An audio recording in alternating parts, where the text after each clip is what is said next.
Welcome to the hustle. If your whole life was a struggle, had to make it out the jungle, this is a show for you. Welcome to the hustle.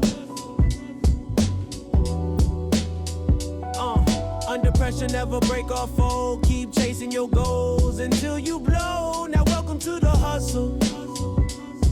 Yeah, yeah, yeah, yeah. Hustle, hustle, yeah. Hustle, hustle, yeah. Welcome back, ladies and gentlemen, to another episode of the Hustle Podcast. Summer is in full swing. I'm going to go ahead and say, you know, what I've been saying for the last couple of episodes, Base, is that the momentum that we're gathering steam here on this podcast. We're building a snowball, with my brother here who's twinning with me right now. We Twinning, you know, we love it. We doing it. And, you know, listen, it's not very often I get to say that we have a first on the Hustle Podcast. Okay. Because we've been at this like, what, almost 5 years, some shit like that. For the first time on today's episode, we have the very first guest who's making his third appearance on the Hustle Podcast. We got, yeah, man, it's That's kind crazy. of a big 1, 2, 3. Shout out to Most you, man. definitely. You're triple alumni. platinum. We got the guy here. Geyserini. The Geyserini, bro. who's got the Yeezy visions on right now. You can see the big alien shits on his face, but it looks fire. He's got two dreads. You know what I'm saying? We got the should I say the creator, the godfather, the guy who ushered in Afro Keb in the building here today. Basics, I know you're dying, you're chomping at the bit to hop in on the intro, so go ahead, I'll let you do your thing. Hey man, like you said, man, the leader of the wave of the sound of Afro Keb music, you know what I'm saying? Somebody that I've known, like I said in our intro for the socials, for almost 2 decades now. I wanted to say that too. Yeah, You all know each other. By the for way, 20 this is years. the Dawson podcast, the Dawson College Facts. podcast, bro. This Edition. Is crazy. This is crazy. For real. Actually, I would love to get into that story later on about the magic. Remember the dude that was doing magic in Conrad's? David. Oh my God. We're going to get into that story. But Shout out to like Lion, I said, though. man, a dude that I've known for 2 decades, the dude that actually put me on to Drake back in the day in Dawson times. Yeah, me and Chad used to argue know about what I'm this shit. in saying? Dawson. So I'm super excited to have this guy on, man. He's never cool. afraid to speak his mind, bro. And he's got a lot of things to say, and I got a lot of things to ask him. So without further ado, man, my brother from another is in the building. Yo, what's Hustle up? Podcast. Welcome Chad Ashe to the table, Let's man. go. Let's go. Come on, Let's we here, go. we Let's here, go. baby. Bro, Let's go. welcome back. here. It's always a pleasure, bro, kicking it with you guys, man. We've been kicking it for years. So now it's only like, it's beautiful that like our art has led us back to being friends. Yeah. 20 years later, it's beautiful, bro. All That's of a this is fact. beautiful. All of this is a blessing, no matter how you look at it, bro. That's a fact, bro. No It's matter how so you look funny at that it. you say that because I literally just saw you a couple of weeks ago because we both were performing at a the show. same festival, Festival Experience. Shout out to them. And that was so dope to It was just be dope. like, you know, like such a full circle moment. You know what I mean? From knowing him since Dawson times, before either of us were really, you know, doing anything musically like that. I was freestyling a little bit here in the hallways with PJ. Trying to make tracks and Birdman, this you and know what I that, mean? make Alex And I just listen. also remembered also that we actually used to have a radio show for a brief moment together at, fuck, at for real? CIXS. No way. Yep. No excess is excessive enough on the Dawson radio show. Really? Where it was DJ Lyrical Miracle and DJ Seven. Yep. DJ Seven's definitely a way better name than DJ Lyrical Miracle. Listen, Lyrical Miracle was a terrible name, but that's not the point of the story. I mean, but I had to point it out. I mean, come on, you know.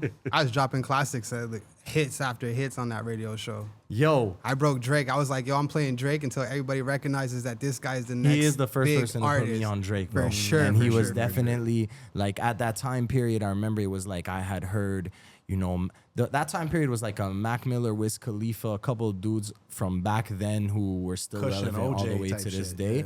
And Right each of before- those before guys, I that. remember being like, yo, there's something special about this person, something different, you know. But Drake specifically, there was like just something that I was just like, damn, I never heard nothing like this before. Like, And coming from Canada, it was just different, bro. Because it was dope just because like, it was Canadian. What do you mean? It was like, oh what my do you God, mean you this got a dude's Lil in Wayne Canada? feature? What do you mean you got a You got Trey a Trey Songz Songz? feature? Like, That was this crazy. is unheard of. Holy, he had the Clips feature back then. Yeah, he was had early a- on Nipsey too. He was. He was early on Nipsey, everything. Yeah, you that's a know, fact, because bro. he's a student of the game, and I think that's what a lot of people don't realize about Drake, because he's such a global superstar that we tend to forget, or not we, but people tend to forget that, like, he's a real hip hop head. Yeah, man. Like at his 100%. core, he's the guy. Yo, listen, the guy, he's a hip hop head. The proof is if you go back to his Cribs that he did, like the Canada version of Yes, Cribs. I just watched that the other day. He opens up like his CD case, Yeah. and you see all the classics, Yeah, bro. You yeah, see yeah. all the classics, and it's the classics that the hip hop heads know that are classics. Exactly. It's Yeah, not like the 100%. the mainstream classics. Yeah. He knew from Yeah, yeah. a long time He ago. had all student his of the game. notebooks. Shout out to him He and was a shout out student to of the game, bro. his new albums, crazy, going crazy. Oh, we've been talking about it at length on this podcast for like the last fucking month, bro. So what people are He was arguing in the comments with somebody Yeah, about yeah, what's yeah, your yeah, favorite yeah, album. yeah. Yo, shout out to Gary Doherty, by the way. He's from my hood, bro. It's, Oh, for real? What is he no, saying? No harm, no foul. That's the guy he was arguing with. On, Oh, okay. on Shout out to him. Yeah, he's Shout from out to my him. hood. But he hit me with an All Eyes on Me, which is a classic. I can't say nothing, obviously. Yeah, but that's what I for mean, though. It's like, come on, we're talking about the 20th century. Yeah. Like, let's talk that's a about fact. let's I talk mean, come about on, what's Giving happening. me an album from 30 years Like, ago. come on, This guy said obviously. Digital Underground. Go the fuck away right now, bro. Like, what the fuck are you talking What about? are we right talking now? about right now? You know what I mean? But yeah. but that actually brings up a good point though, because you know, kind of building off of that argument that you were having in the comments. For those of you who don't know what the fuck we're talking about, essentially it was kind of an argument of the quintessential Drake hater, where he's like, well, it's not real hip hop, and it's like, listen, I It's understand. the realest of hip hop. But listen, to play devil's advocate, I'll be that guy right now. I get where these guys are coming from, because we used to argue all the time Yep, with you, because it's I used true. to be that guy. I used to be, no matter what you play, I'd be like, it's not real hip hop. He doesn't have enough But bars. It's not but Styles P. But is that like Jedi mind tricks though? Hip hop Oh my type God. shit. You know what I mean? And it's like, no, but like Black it doesn't, helicopters? Exactly. That's one of the craziest freestyle beats ever. But the reality is, you listen to Iceman back to back, you can't tell me it's not real hip hop. The guy, listen, I hate to beat a dead horse, because we've been talking about it at length so much lately, but I'll say it again. I said it last week and the week before, and I'll say it again. We've been asking of Drake to bar up. The guy came out and he barred up. I mean, what the fuck more do we want, guys? With melodies. With crazy melodies. Yeah. Like, he did everything that he was supposed Crazy to do. hooks. Like, the album's too Song crazy. structure. Iceman is a crazy, crazy, crazy album. It's one of his best albums ever, Yeah, and it's agreed. one of his best albums in a long time. Yeah. It's Not that which is so weird to say about What's an your top artist 3 who, Drake albums? a good question. Ooh, that is a very good good question. question. Oh my God. See, the thing about it is so I was a So Far Gone person before the So Far Gone turned Yeah. into an album. Yeah, like a cool. So Far Gone mixtape. We know this. Right? Like it's all good. But You I don't know put if I that can there. really. I Yep, don't know if I can you could. put. I You can. I could. You can. could. That's an album. I don't know if I want to put that or if I want, because I'll take two. I'll take an old Drake, which is either I'll take a So Far Gone or I'll take a Comeback Season. Because Comeback Season, there's some when he's crazy got shit the on P there. code on Yep, there. yep. Oh my goodness! That was and he's got crazy. Fonte. He's got Yeah, he's that got was a lot of amazing. crazy features. Honestly, Iceman. Let's scrap the old stuff. Let's just go Iceman. Number 1? No. Okay. I'm leading. No. I'm leading up to my number 1. So Okay. Iceman. Okay, well, I'll go Views then, because Views and Iceman, I'm having a difficult. We could put them together. Those are put those in the top 2. But my number 1 Drake album of all time is Take Care. Take care. Yeah, Take me Care too, is me too, me is too, me too. is front to back. too. Not to say that Iceman has any skips, but Take Care just Timeless. changed. I think the dichotomy of Drake and the industry. Yeah, for sure. Like he stepped into his greatness. He was talking about wanting to be the guy, Yeah. and He I was feel the like guy. Take Care. He was arrived. like, He wait a arrived, minute, yeah. I'm the guy. Yeah, I agree. I'm gonna show you guys I'm the guy. Yep. And not just rapping, but like number ones and all that stuff. Like, I mean, just look at the song "Take Care." Like, oh my God, the crew. They loving the crew. Yeah. They That was loving the crazy. crew. That was crazy. Oh my God, That was bro. insane. Take Care. Wow. What about yours? I'm gonna go. Honestly, I'm gonna go Iceman number 1. Believe it or not, and Yeah. and the reason why I believe it. I believe it. Yeah, I no, but believe it's great it. album. The reason Yeah. why for me is because there was so much writing on this album. That's where that's what for me what That is really that is separates this album from because all the other ones are great. Like my other ones are Take Care and Believe It or Not. So I like Scorpion. I like Scorpion. I feel you. But because that's kind of when he was Ratchet, in his Happy gangsta band, Birthday. like, you know what I mean? Like, I love that song. But like, Pusha T beef. which I believe he won, but that's another conversation. Lyrically.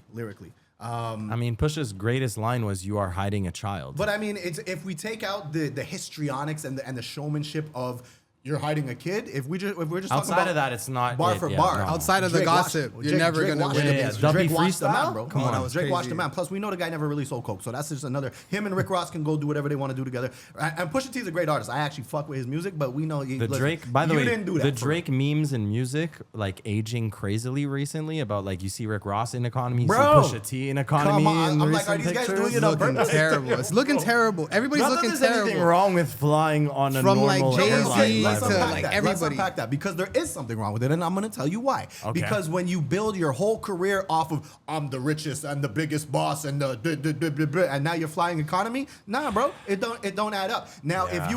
if you were like a let's say a Mac Miller for the sake of argument, a rapper who doesn't necessarily take themselves too serious, you're really just here for the artistry of it. You're serious about your music, but outside of that, you don't take yourself super serious. And I'm this big baller character, drug kingpin guy.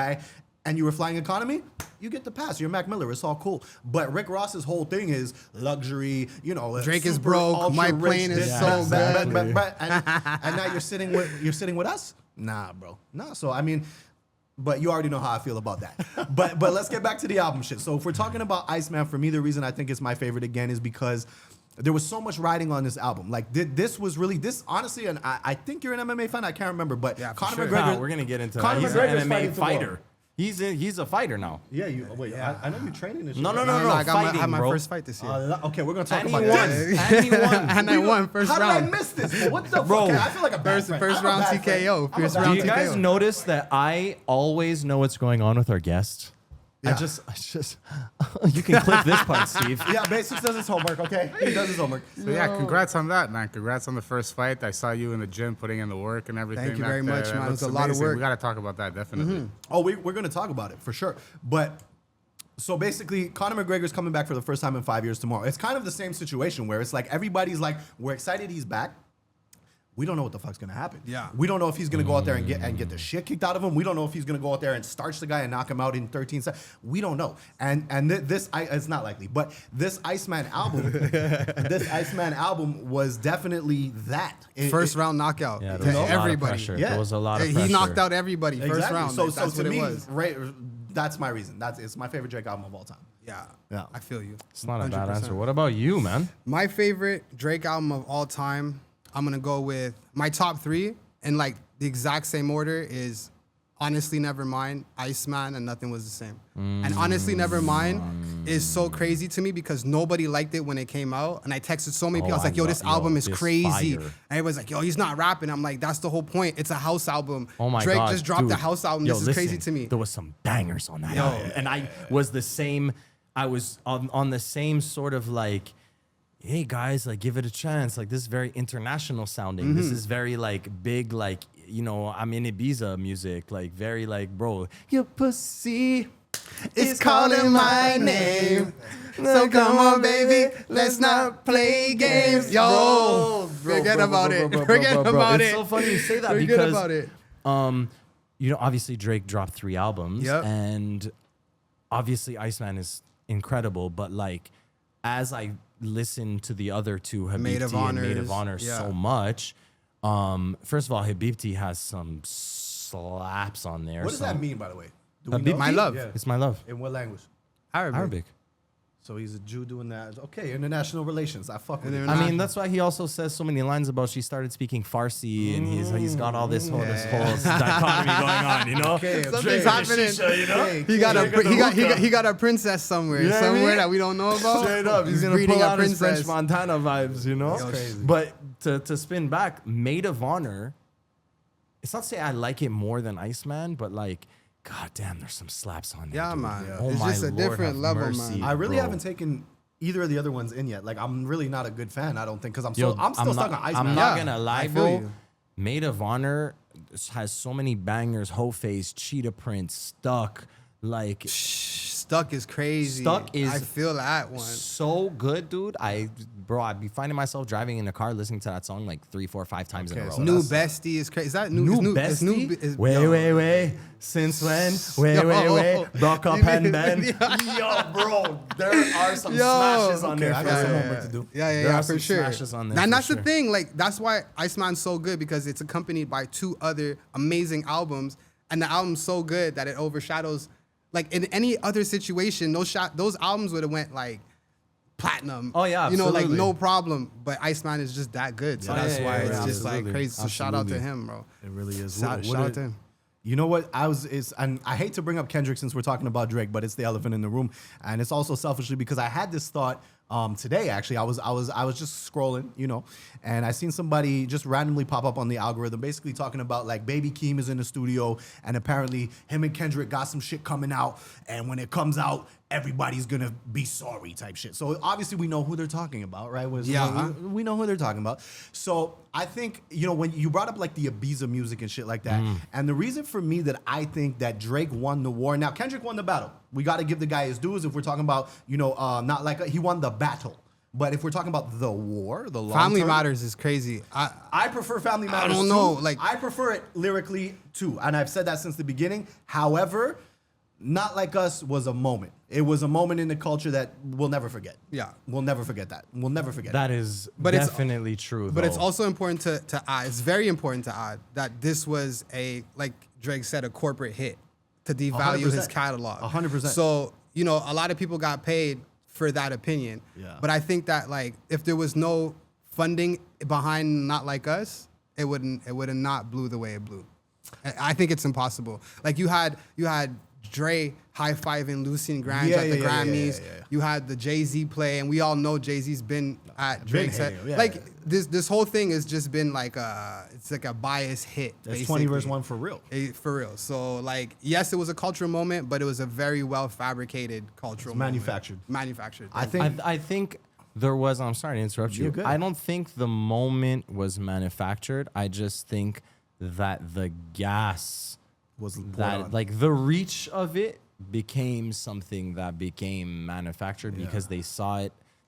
Like there was a macro picture going on, and they saw it as an opportunity. Yeah, Like, 100% oh for sure. shit! And the reason why I say that is because I've said it in other beefs. You know, Drake. This is the only time where there was something that, you know, ver pas, like we can try to play like it didn't, but this is the only beef that really actually affected Drake. Did it really, Drake though? did, and what I mean by that is I mean, yeah, because that's why he's been, not say gone for the last 2 years, but that's why he took a little. Yo, he a was number little one with breather. He Party took Next Door last year. I feel you, and Nokia is incredible. But what I mean is the Meek thing, I know what you mean. the Ghostwriter stuff, Yeah. he was able to circumvent it that bounced off him, bro.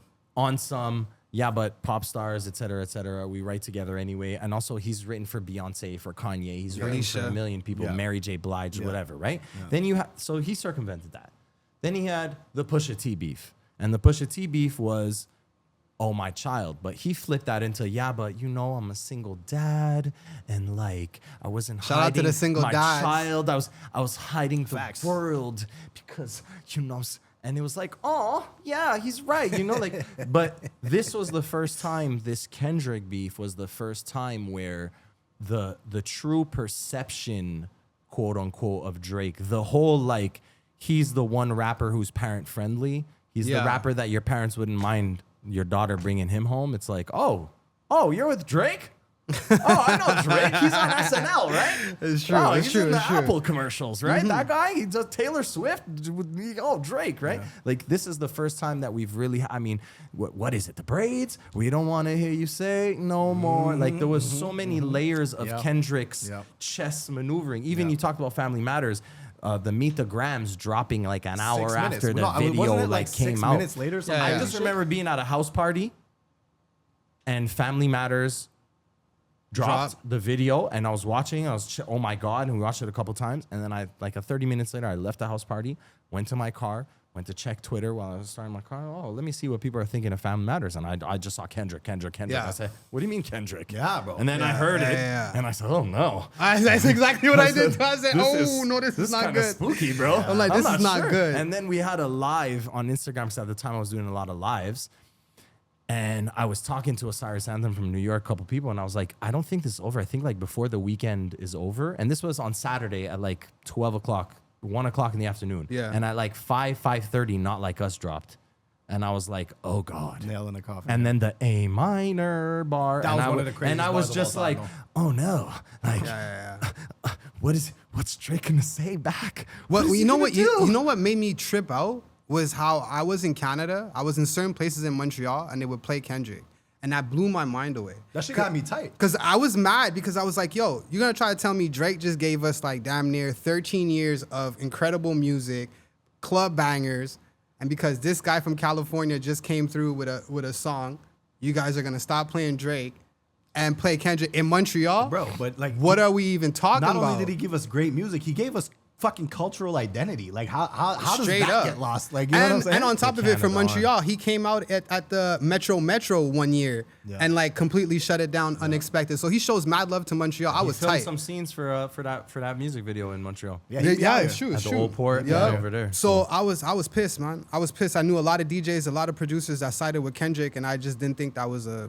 good idea, man. Like you gotta show respect to people that are from home. Like I don't know. And you The see home Drake team back now on some like, don't text me now, don't send No, that owl I love emoji. that line. I love that line. Brother. It was never like that, brother. Nah. But to kind of circle back, and it's all related to the points that you guys brought up. Like for me, the reason I think that I think that it was inevitable that Drake was going to win the war, and the reason being is because if you look at Kendrick's music, great artist, of course, once in a generation artist. There's no, he's got classics under his belt. We're not here to shit on Kendrick. Yeah, because I'm not trying to hear the other side, which was too much. Like there was too much like. Well, either Kendrick's trash or Drake's trash. No, neither are two trash. things can be Even true. if No, you think they're Drake not won, they're not like, trash. If you think Kendrick Lamar is trash, I don't want to hear your opinions on music or hip hop anymore. Because two things Like, can be you're true lying. simultaneously. That's a fact. Yeah, I feel you. But the reason for me that Drake wins the war is because if you look at Kendrick's music, realistically, Kendrick's music, for the most part, is centered around the Black American experience, right? Now, the thing about that, which obviously there's reasons for that, we don't have to get into that, obviously.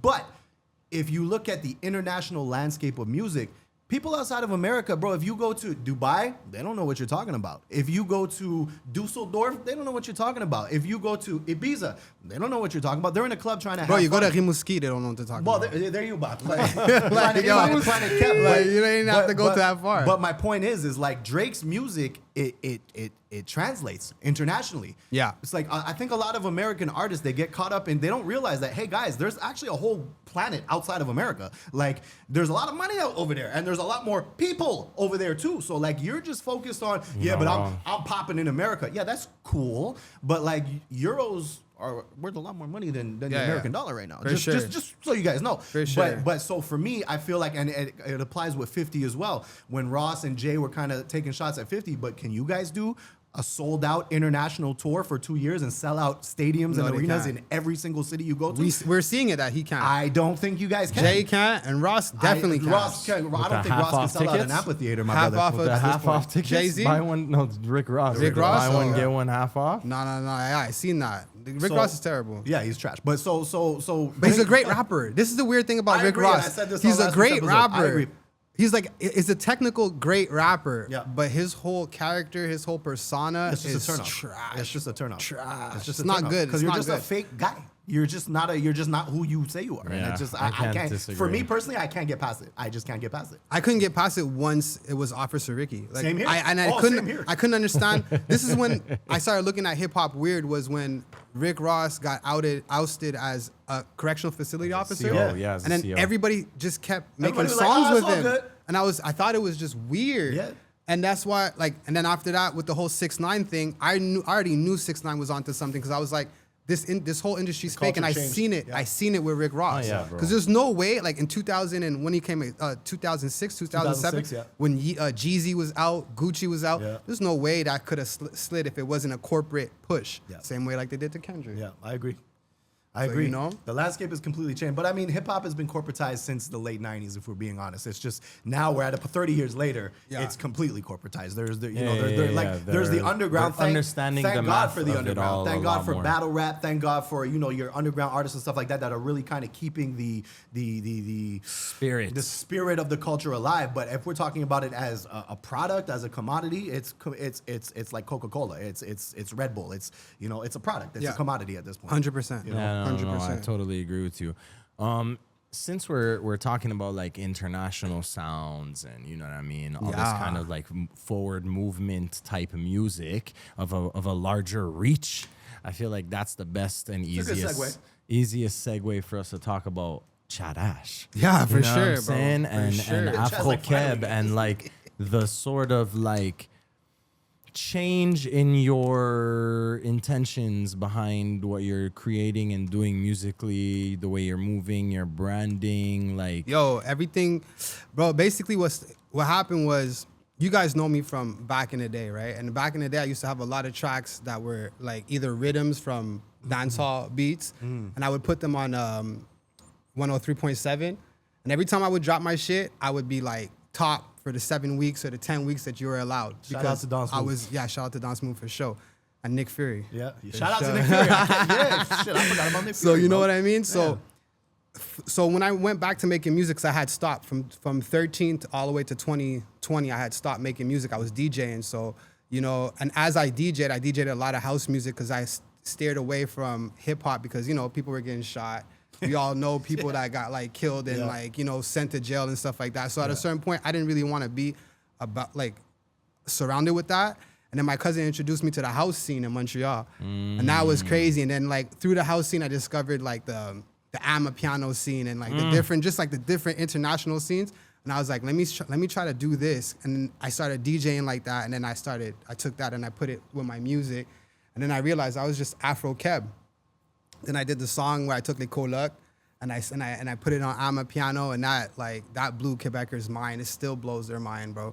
So that's what it led to, bro. And it's just really like my identity. I'm really like an Afro Keb. Like I can't go back to Jamaica, can't go back to Haiti. Like at best I'm Scotian. So like, you know what I mean? So it's there's no, so here's home, So it's like I'm really like an Afro Keb, and that's what I'm trying to bring with the music, bro. That's what it is, bro. Just a mixed kid from the melting pot of Montreal, man. Exactly, So yeah, man. And I think it's important. I think it's important to really understand global music, especially coming from like here from Canada. And I think that's what Drake does very well, and he did that very well in the beginning of his career, was understanding that like it's not always about the local or regional scene. There's something happening globally. And if you can tap in and take little pieces and bits and then put your identity in, you automatically have something original. 100%. Because it's your essence mixed with whatever is happening. You know what I mean? Yeah. So yeah, man. So that's the path of the music that I'm taking right now. And like when I set out to do Afro Keb, there's two things I wanted to do. Do something new, and I wanted to recoup on the money that I made that I took to make the album. Because a lot of times people are gonna make an album and they don't know how to recoup the money. So that whole strategy, that was tougher than making the album. Educate us, Chad. Sure. How did you go about recouping this What money? was the process of recording it? Like, what was the process was basically, my process is I record alone, or if I record with people, they have to have something to do with the song. I can't record where like 10 people are in the room. Like I can't do that. Sure. Like I'm very much the same way. It's funny because I working with youth and working with music with youth, one of the things that I often try to thank you.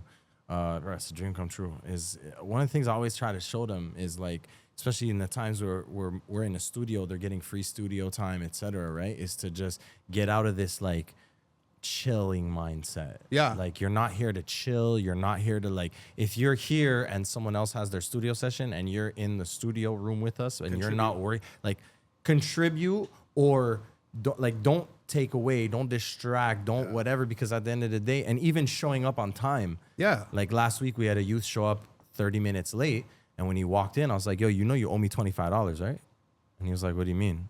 I was like, well, the cheapest studio time you could find in the city is like $50 an hour.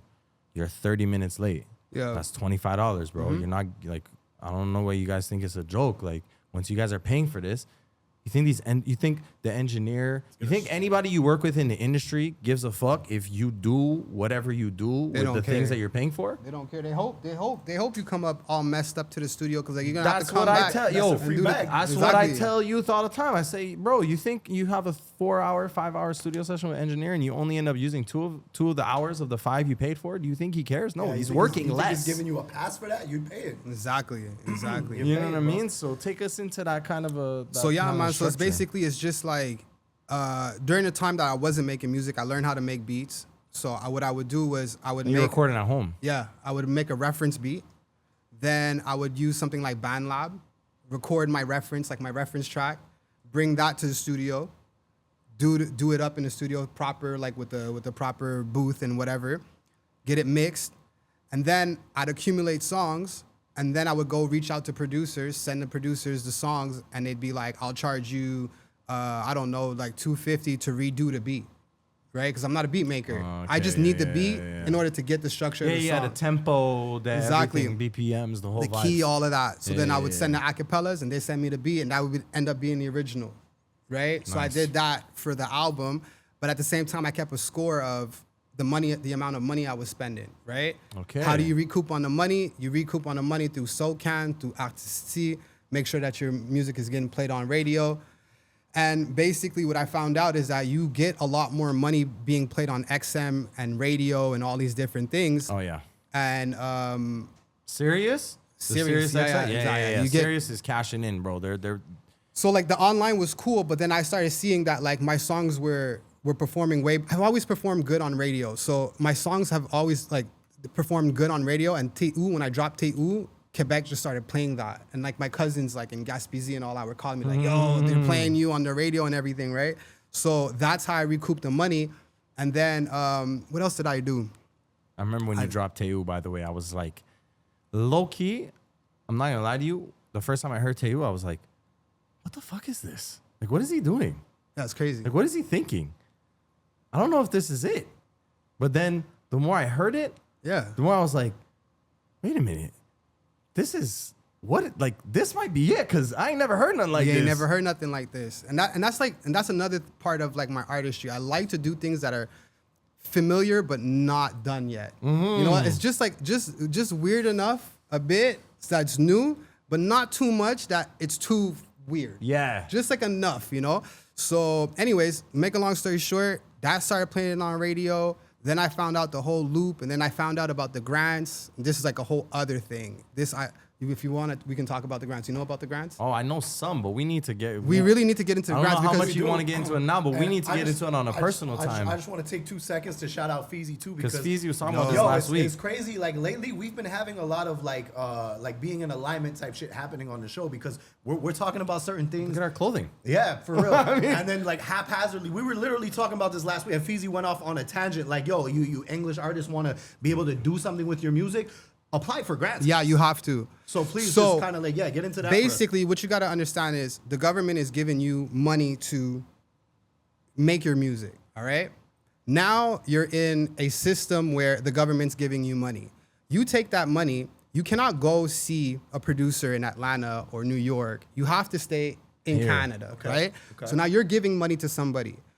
That producer has to claim the money on their taxes, right? So now the government is recycling money. Now you go apply for another grant to go do your little tours or your little videos. That money is being recycled again. You hit certain stages in your career through grants, and every single artist, from Drake to Justin Bieber to Weeknd, they all have that Factor or that Canadian Council of Arts logo on their first project. Charlotte Cardin, you name it. Like, I have this debate with my brother all the time. I'm like, yo, you cannot name one successful Canadian artist that does not have this label on. So that means that's the route. That's the label. Yeah. So basically what happens is no matter how big you get, you're going to go pay a publicist. That publicist is going to take that money. They're going to go pay the radio that's also being funded by the Canadian government through grants. Then you're going to go on tour. You're going to go to the TELUS Center, to the Bell this or the Rogers that, and they're the ones funding the actual fund for the Canadian Council, so you have to use them. So let's just say you come up, you go to Dubai, you find an investor for millions of dollars, and you want to invest in the Quebec or the Canadian business, entertainment business. You can't, because they're not going to accept that type of money.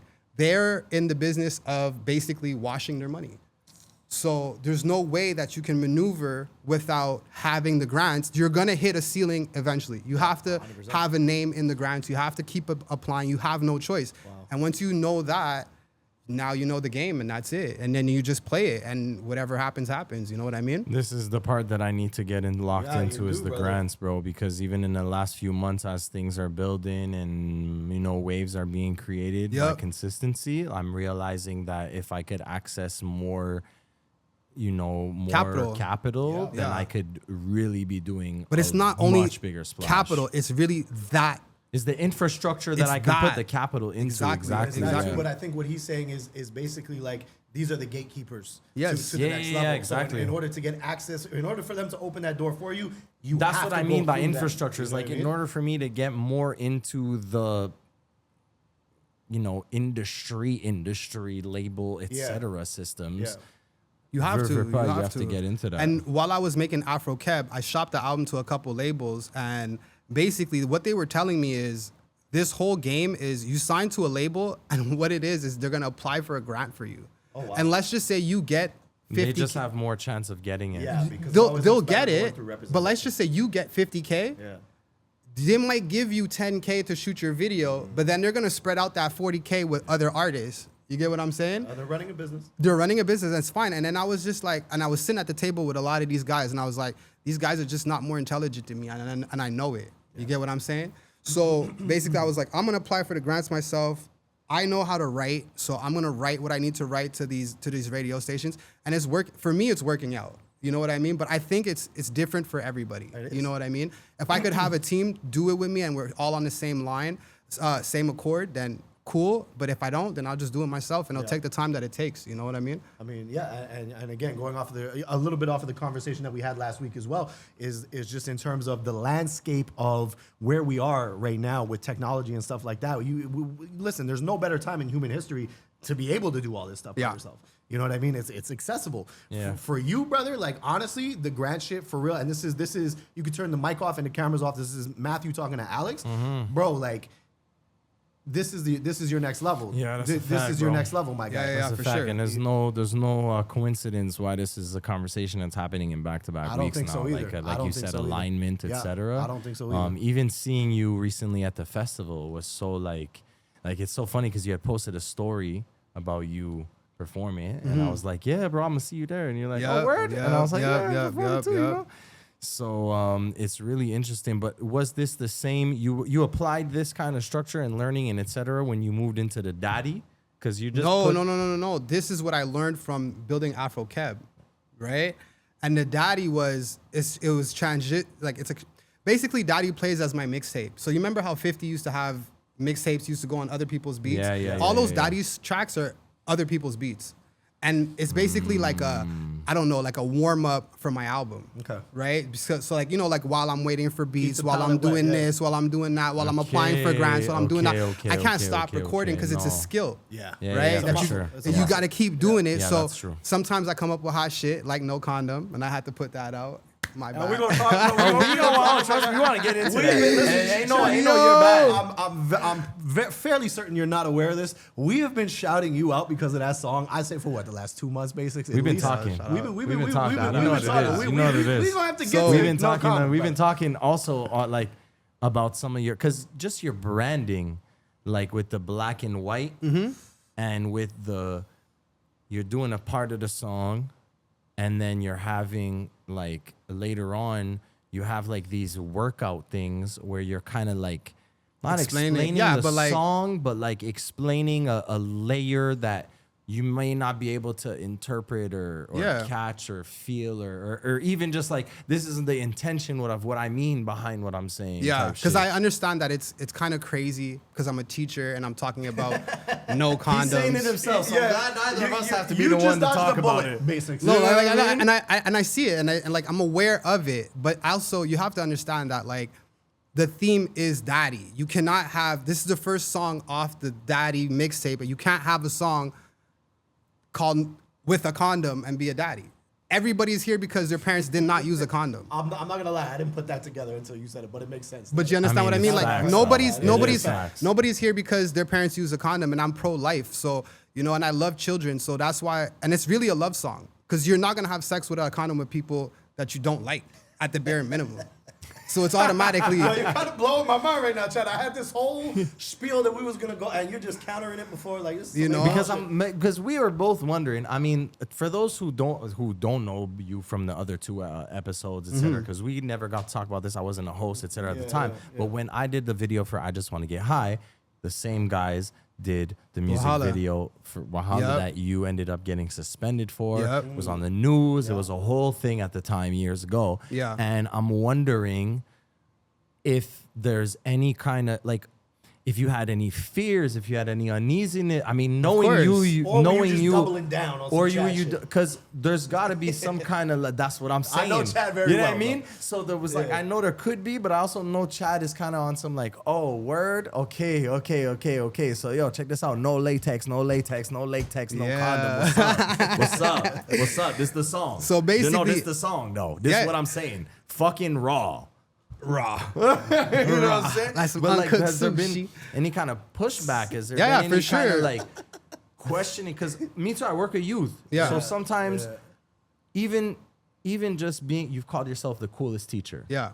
I've also, now that I've been working in schools and et cetera for the last few years, people like us that work around youth, we stick out like a sore thumb. Yeah, because you we're the cool guy, we're the young guy, we're the guy that all the youth like because they can relate, and with the shits. And we speak the same language. We have we're not 65.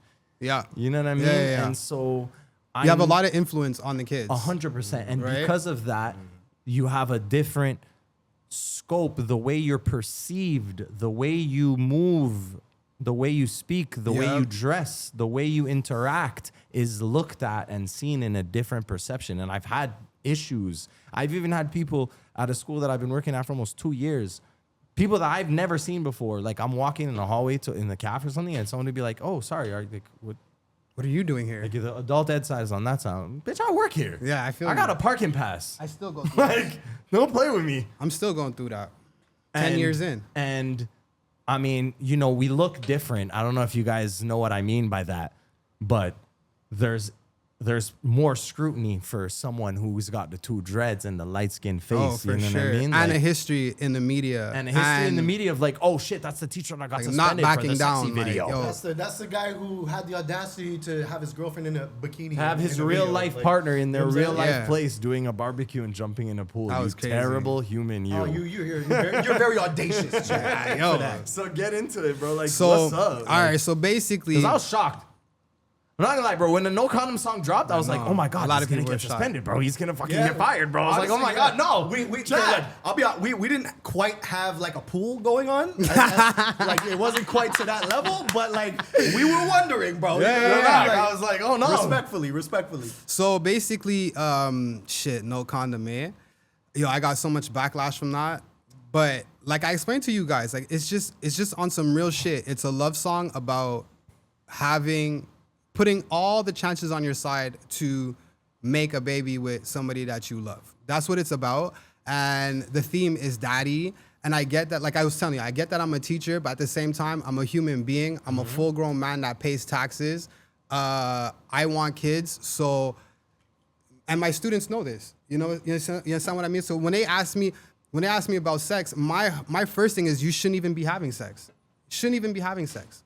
Period. Right now you should be focusing on your studies. You should be focusing on getting your money up. Never mind about sex. Like we're not even gonna go there. And it's just, and at the same time, it's my artistry, man. I talk a lot about relationships. I talk a lot about, the chemistry between male and female. And that's what it is. And if you don't like it, press fast forward. And and ultimately, if you're young, your parents really should be watching what you're watching on these social medias. 100%. So I like, it's just like, that's another part too. You know what I mean? And if anybody can look at me in the face and say I'm here right now talking to you because my parents use a condom, then I'll take the song down. but that's not gonna happen. That's a good point. But I mean, you know, honestly, I think it is actually super important to have these kind of conversations about this particular song, because hearing you break it down like that, I actually am seeing it in a whole different light. And I think that it's important, right? Because I mean, really, if you break it down to its core, there is nothing. Called it. What? Called it. We were What? talking about this in the elevator ride up, What, and what, what, what? I was talking What'd I about. miss? I was talking What, about Texas us idiot? talking What? about this subject and us bringing it up. And Steve, What did you say, Steve? Steve said, Fill me in. Chad is going to be able to explain the lyrics and the songs and everything, and Yeah, just exactly. He's straight gonna flip give us the a script whole on you. breakdown. He's gonna break it down. But it's important, bro. And honestly, when you explain it that way, for real, jokes aside, like there's nothing more beautiful than that. Like really, really and truly, like procreating with somebody that you love. Like, isn't this like, and you know what I mean? And this is if I literally can, if I can add, bro, by the way, like not just procreate, but just like the mentality and the intention of like having sex with someone that you are willing to have a child with. I feel like that's a lot of thing that people, because I was having this conversation with Merker, and Merker was basically saying, because we were talking about before we turned the cameras on, yo, Basics, you're single, how is it, you know? And I said, I would love to find the woman that I can grow old with. Yep. And if tomorrow I meet someone and God was like, you know, this is the person you're going to spend the rest of your life with and die with, right? I'd be like, cool, no condom ever again, ever. Great. 'Cause, like, Fantastic. you should, and Merker's whole point, and what I'm hearing from this thing too, is just like, you really shouldn't be just fucking anybody. Like, I feel like we don't acknowledge the energies that are shared. It is an and energy transfer. You know what I'm 100%, saying? Like the 100%. reality of actual sex with someone, especially unprotected sex. Like, I feel like the things that are being exchanged are way more than physical. You take on everything from this person and vice versa, right? Yeah. So you shouldn't be fucking somebody that you're not willing to have a child with, because sex. That's what it's for. Yeah. Like, you know, that's Duh. hello. That's how we're here. That's how everything in the entire planet Earth has moved forward. That's from the But animal kingdom. I also feel like you were super intentional because, again, Chad's a really smart guy. You Bro. know what you look like. You know how you're perceived. Even the whole way that it's not just daddy, just DADDY. It's the dollar sign. It's daddy. You know, That's you know what I mean? daddy. But, Daddy. but trust Trust me, me, daddy. daddy. but for real, like I feel like going into it, Chad knew that mad people clips, bro, in Yeah, this fucking 100%. episode, But bro. Chad knew basically, and correct me if I'm wrong, but Chad knew going into this that number one, naming it that name the way that you spelled it. Also with the song No Condom, you knew right away people were gonna have the exact reaction that people had to Yeah, it, definitely. and then would allow you to break it down and really get into it and you know décortiquer the song. But like I feel like it was all intentional, which to me makes it even more genius. It is all intentional. The whole thing, like the whole rollout until the end of my next album, King Quebec, it's all gonna be Say intentional. King Quebec. King Quebec. Oh shit. It's gonna be called King Quebec, and it's just basically where Afro Cab leaves off, like stops. It's gonna just a continuation of that, and everything's intentional. It's gonna be, and I'm always gonna play the borderline between being controversial and not controversial. Yeah. I love it. I love it. You can tell by the artist that I appreciate. You can tell by how I am as a person. I'm always gonna play that limit. Even if I get burned, it's okay. I'm gonna heal and I'm gonna keep going. But that's where true artistry I find is when you're able to, you know, what's the word called? Contrast? No, not divide, but Delineate? no, when Definitely you're not delineate. polarize. When you're able to polarize your fan base, I think it's genius. You know what I mean? And you have fun and you see what works and you see what doesn't. Yeah. You know, it's just finding that sweet spot between being controversial but not too controversial. But not only that, if you look at art historically, right? Like, if let's keep it to music. Every piece of musical art that changed the game, that changed music, that changed culture, was pushing boundaries. Yes, exactly. It was never. It wasn't shit that was playing it safe. Like if we're talking about bro. the Led Zeppelins, if we're talking about Queen, if we're talking about Prince, Michael Jackson, whoever you want to bring up, these guys were all in their own way But you pushing can go boundaries. back to classical music. You can go to 100%, Mozart. yeah. You can go to Beethoven. Yeah. Like some of these guys were rule breaking and were Yes. like, Yep. what are you doing? What are you thinking playing like that? Exactly. And Like- that's I think that's very lost, unfortunately, because again, to bring it back to the commoditize it, that's not a word, but to bring it back to you just gotta get it right, get it right. But it is a word. I don't know if I can do it right. Commoditization. There you go. Commoditization. But Yes, back Say to that 3 times. back to hip hop being a Commoditize it. product. Like most of the shit coming out these days for the last, I'd say almost damn near 25 years is just cookie cutter, copy and paste bullshit. Yeah. So it's the artists like the Kanyes, like the Kendricks, like the Drakes who are gonna push the boundaries. These are the guys that we're still gonna be listening to 25 years from now. And if you're not willing to push those boundaries, Yeah, and that's where it gets weird with being a teacher is because I know as an artist I have to push boundaries. Yeah. But at the same time I'm a teacher. how far can you go though? But I think it's good because it limits me to because I can go far. Like let's just say I had nothing else. My art would probably be like the craziest, weirdest, crazy shit you've ever some seen. abstract shit. No, I'm talking about like just very intense Content. with like I can see it though, Chad. very crazy shit. I can Trust see me, it. trust Yeah. me. Like, but I can't because I'm a teacher, right? Yeah. So I always have to keep that fine boundary, but I can push it in those confines. Those confines. Yeah. Yeah, So yeah, man, it's all about pushing the boundaries and just being able to reflect on your art after too and being proud of it, right? Because sometimes you make songs, but then when it comes time to performing it, you don't really actually like the song. 100%. Right? Or you hear it in the speakers and then you're like, I could have did better. But then when you tap into a wave where you're like, yo, I can't wait to perform these songs. Now you're tapped into the zeitgeist of your artistry, man. It's funny because look at me getting serious. No, he's off taking my the glasses sunglasses. off. No, bro, it's just I need to get a little It's light a little in my misty eyes. in here. Yeah, it's a little misty. It's funny because I'm hearing so many parallels about like the content, the kind of things that we put out, social media, etc. Right? Because like obviously as artists, like we don't have private profiles, right? Like No. my Instagram is a public Instagram. Follow me. Everything that we do is outside. You know, like I have one of my biggest songs. I just want to get high. So it's like sometimes I'm like. I've been worried sometimes about some people in authority and higher authority than me and the way they may interact with my art and my artistry than any of the youth that I work with or etc. It's never gonna because come of- from you're in your position. You're never gonna have problems with your students or the parents. You're gonna have problems with other teachers or workers that don't like that fact that like you're not yelling at people at 8 o'clock in the morning. You're having a great time. You're dapping up kids. They're happy to see you. Yo, bro, there's one teacher at one of the schools that I work at, and I'm not gonna go explain more than that because I would never want this to. Exactly. Yeah, But the we got way you. that he interacts with youth, bro, I can't stand this guy, bro. When like I a tell drill you, sergeant bro, vibe or he what? comes in. No, it's just like I feel Mad like rude, he like was. disrespect. I feel like he was like a little bit, kind of, maybe a little tiny bit cool before I started working there, and now there's like an actual. cool Not that I'm guy. like the You cool, took like his I'm You are. You're soul, probably bro. the It's like- coolest person. but there. I'm 100% he's the coolest. These bro. guys are lame. You took A it- lot of you these took teachers his are soul, bro. lame, bro. They're hella lame people in real and life. It's like sometimes it's like we're in a lunch, like we're in a studio in a lunchtime, and like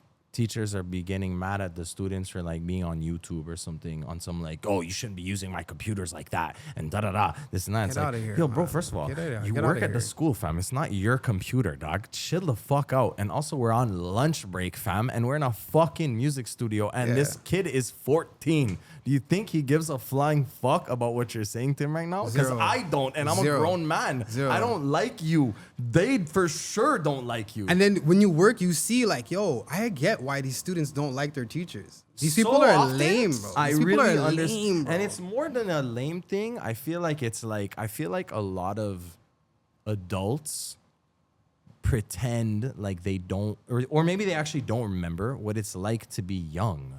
But Like, it's I like you think- forgot, or you want to deny that at some point you were like Young. You were young. But I think the difference between you two and probably the majority of the other people working in education, in academia, is that these people have been in academia their whole life. yeah.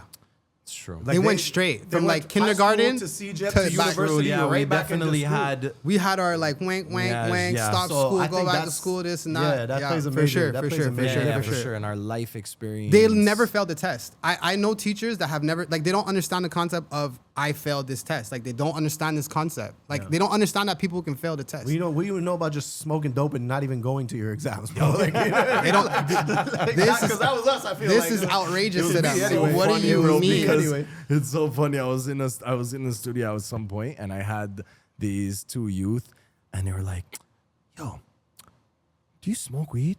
And I was like, "Why? Like, am I?" Like, you're scaring me. Like, there's something that you're. What are you picking up on? Like, what are you saying? You know? And they're like, no, it's not that. It's just like, well, we heard one of your songs, and just in general, like, you seem like you're more chill outside, and I was like, yeah, you know, and like we spoke. I don't lie to youth. That's one thing I refuse to do. Good, bad, ugly.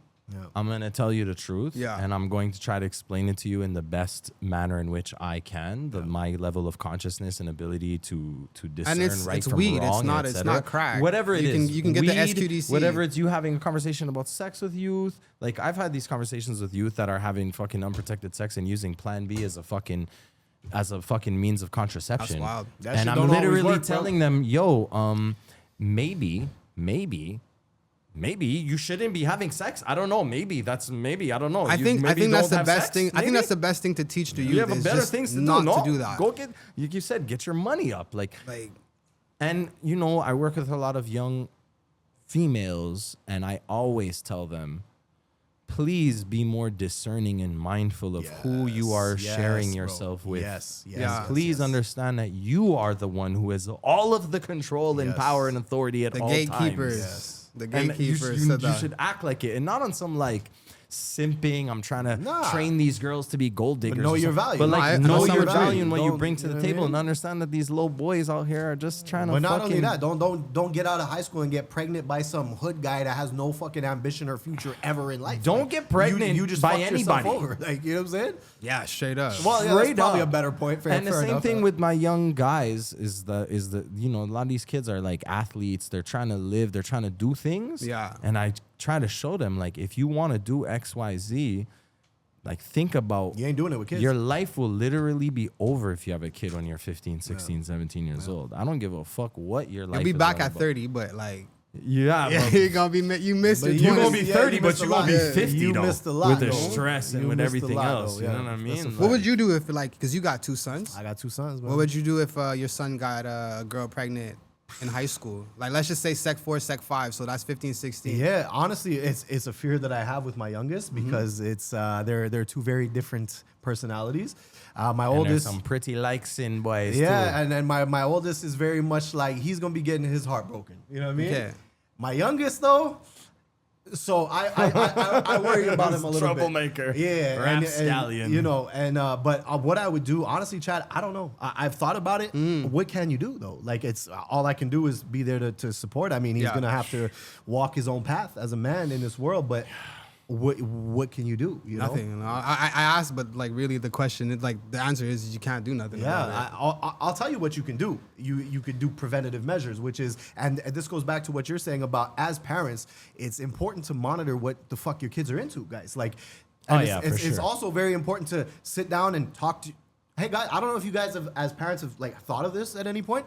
Talk to your kids though. Like, actually sit down and talk to your kids. Like, I know, like, YouTube, it gives you a break, and you know, you could sit down once a day and talk to your kids, guys, and you're gonna know everything that's going on in their lives. One thing about me and my sons, I'm dad, but like, first of all, and not to get deep and whatever, but like, I'm adopted, right? So my sons are the only biological relationship I've ever had. It's the only biological relationship I know. Shit, I didn't know You that. understand? Yeah. So for me, it's a like, me and my son's relationship is like, it's like we're like twins. Like, you know what I mean? So I kind of got lost in what I was saying. You were talking about being a parent and Talking the to your twins kids. and Preventative talking measures. to them. Exactly. Preventative So measures. basically, like, the way that I talk to my kids, bro, is like, yes, I'm your dad, but at the same time, like, I'm kind of your boy in a sense. Not like, you know, you can't really be boys with your kids. Yeah. No. Everybody knows that. But still, the way I talk to my kids, what I'm saying is the rapport that we have, I'm gonna know what they're up to. Yeah. And that's your job as a parent. And your job as a parent is also to instill values into your children, right and wrong, and smart and dumb. this is our job as parents, guys. Yeah, and if sure. you do a good enough job, listen, You should be all right. Kids are gonna fuck up. Listen, I was fucking half retarded most of my life, but I ended up okay because I had a good moral compass. You know what I'm saying? So that's all we can do. Listen, your kids are gonna walk their own path in life, inevitably. You can't do nothing about it. All you can do Moral is prepare compass, them. bro. The moral compass is very, very big. Yeah. It's a huge part of it at the end of the day. It's the biggest. Low key, that's like how you can really determine who's gonna end up being a total sociopath. Yeah. Yeah, for sure. But even that, like, I'm not too worried about that. I'm more worried about, like, are you guys, like, you're not going to grow up and end up being fucking losers.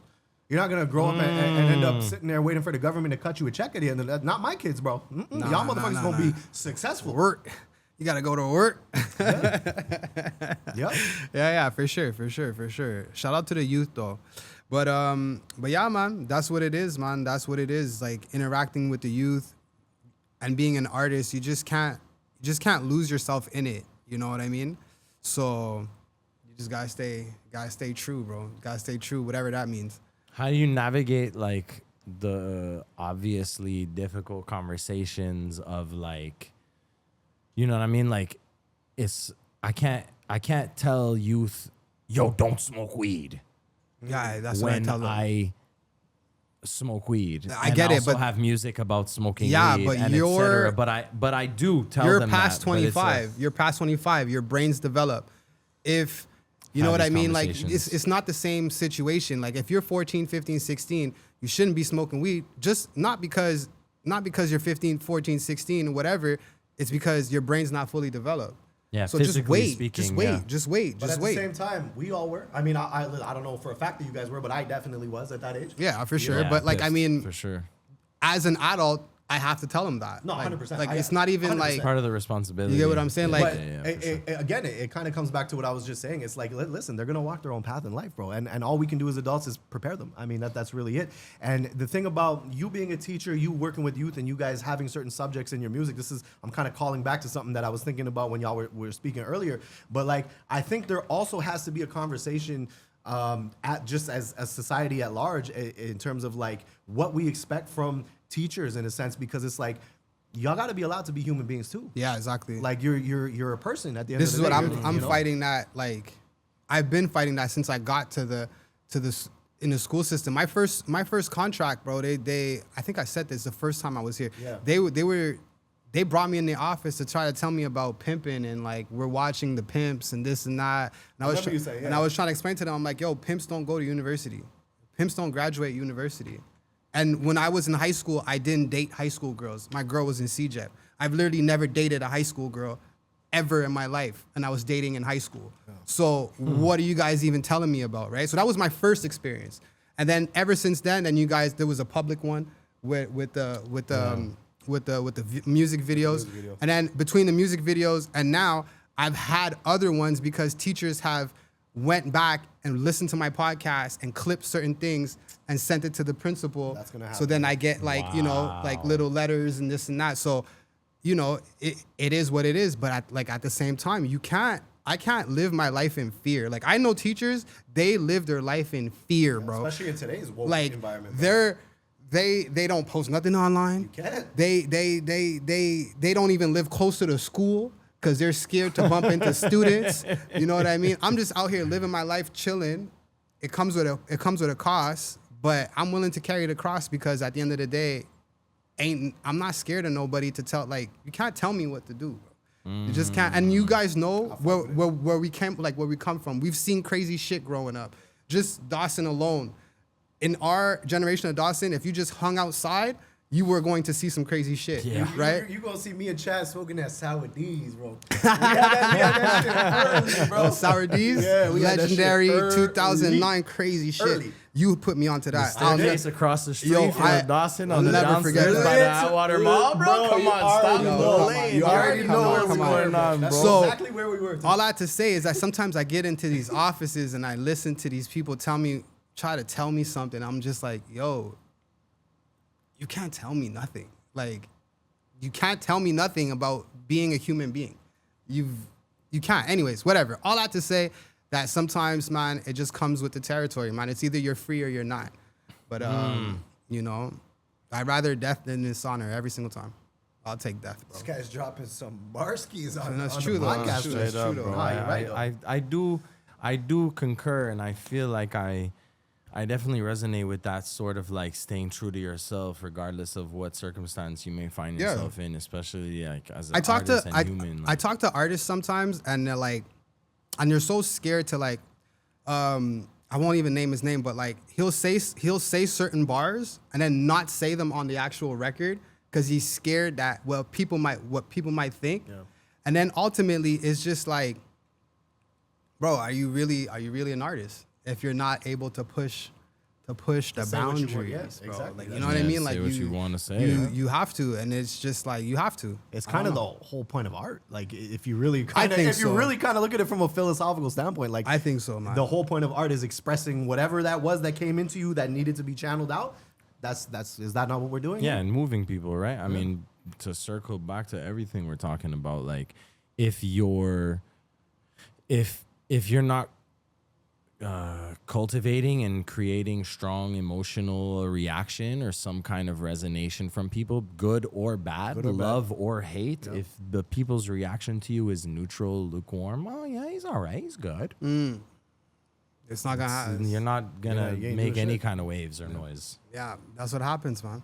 That's what happens. You have to push it to the limit, and then it's fun because you get to see what you're made of. You know what I mean? Like, there's a lot of people that think that they're built like that. But like, imagine like in my situation, I went through my whole schooling, did university, did 5 years of being in the school system and being like a legit teacher.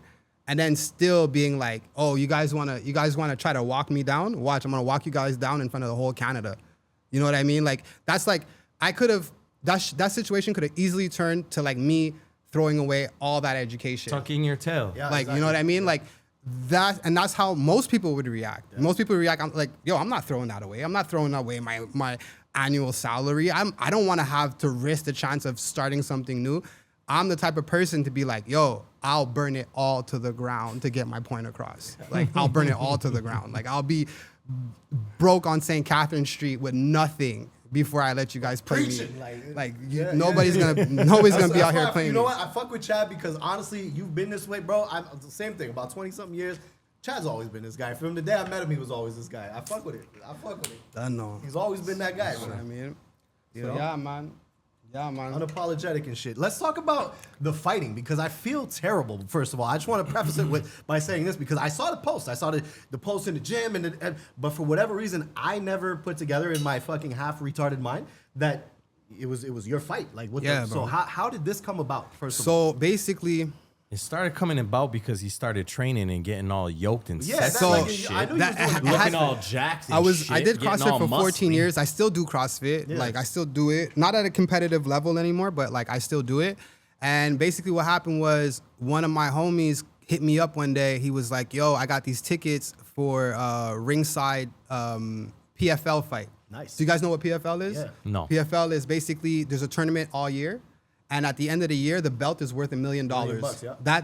During that time, it was $1 million. Now it's $500,000. But during that time, it was $1 million, right? So everybody was fighting. Everybody that was fighting that night was fighting for $1 million, right? Whoa. And I had no clue about the PFL. I had no clue about fighting. I started watching fighting because of COVID and the lockdowns. That was the Okay. only thing that was happening. Yeah, So I started watching shout out to Dana UFC. White for that, yeah. So my boy, he got tickets to PFL. He's like, yo, you want to come ringside? I'm like, yo, yeah, I never been to a ringside fight before. Yo, the shit that I seen, motherfuckers fighting for $1 million was on some other shit. So we pull up to the venue, go to the bathroom. Wiz Khalifa's there with his crew, For real? burning down the bathroom. It was like the craziest experience I've ever had in my life. And the fights were like going off. And then I was like, I finished it and I realized that I have 14 years of CrossFit training and I couldn't even hold pads for these guys. You get what I'm saying? Like, I was just like, yeah, I can deadlift 485, whatever. It doesn't translate, bro. But it doesn't translate I know, into man. actually being able to fight. It's Like, a it different type doesn't, of zero. fitness. It's really a different type So of cardio, yeah. I came back home. The guy that was fighting for, I think it was lightweight, he's from Montreal.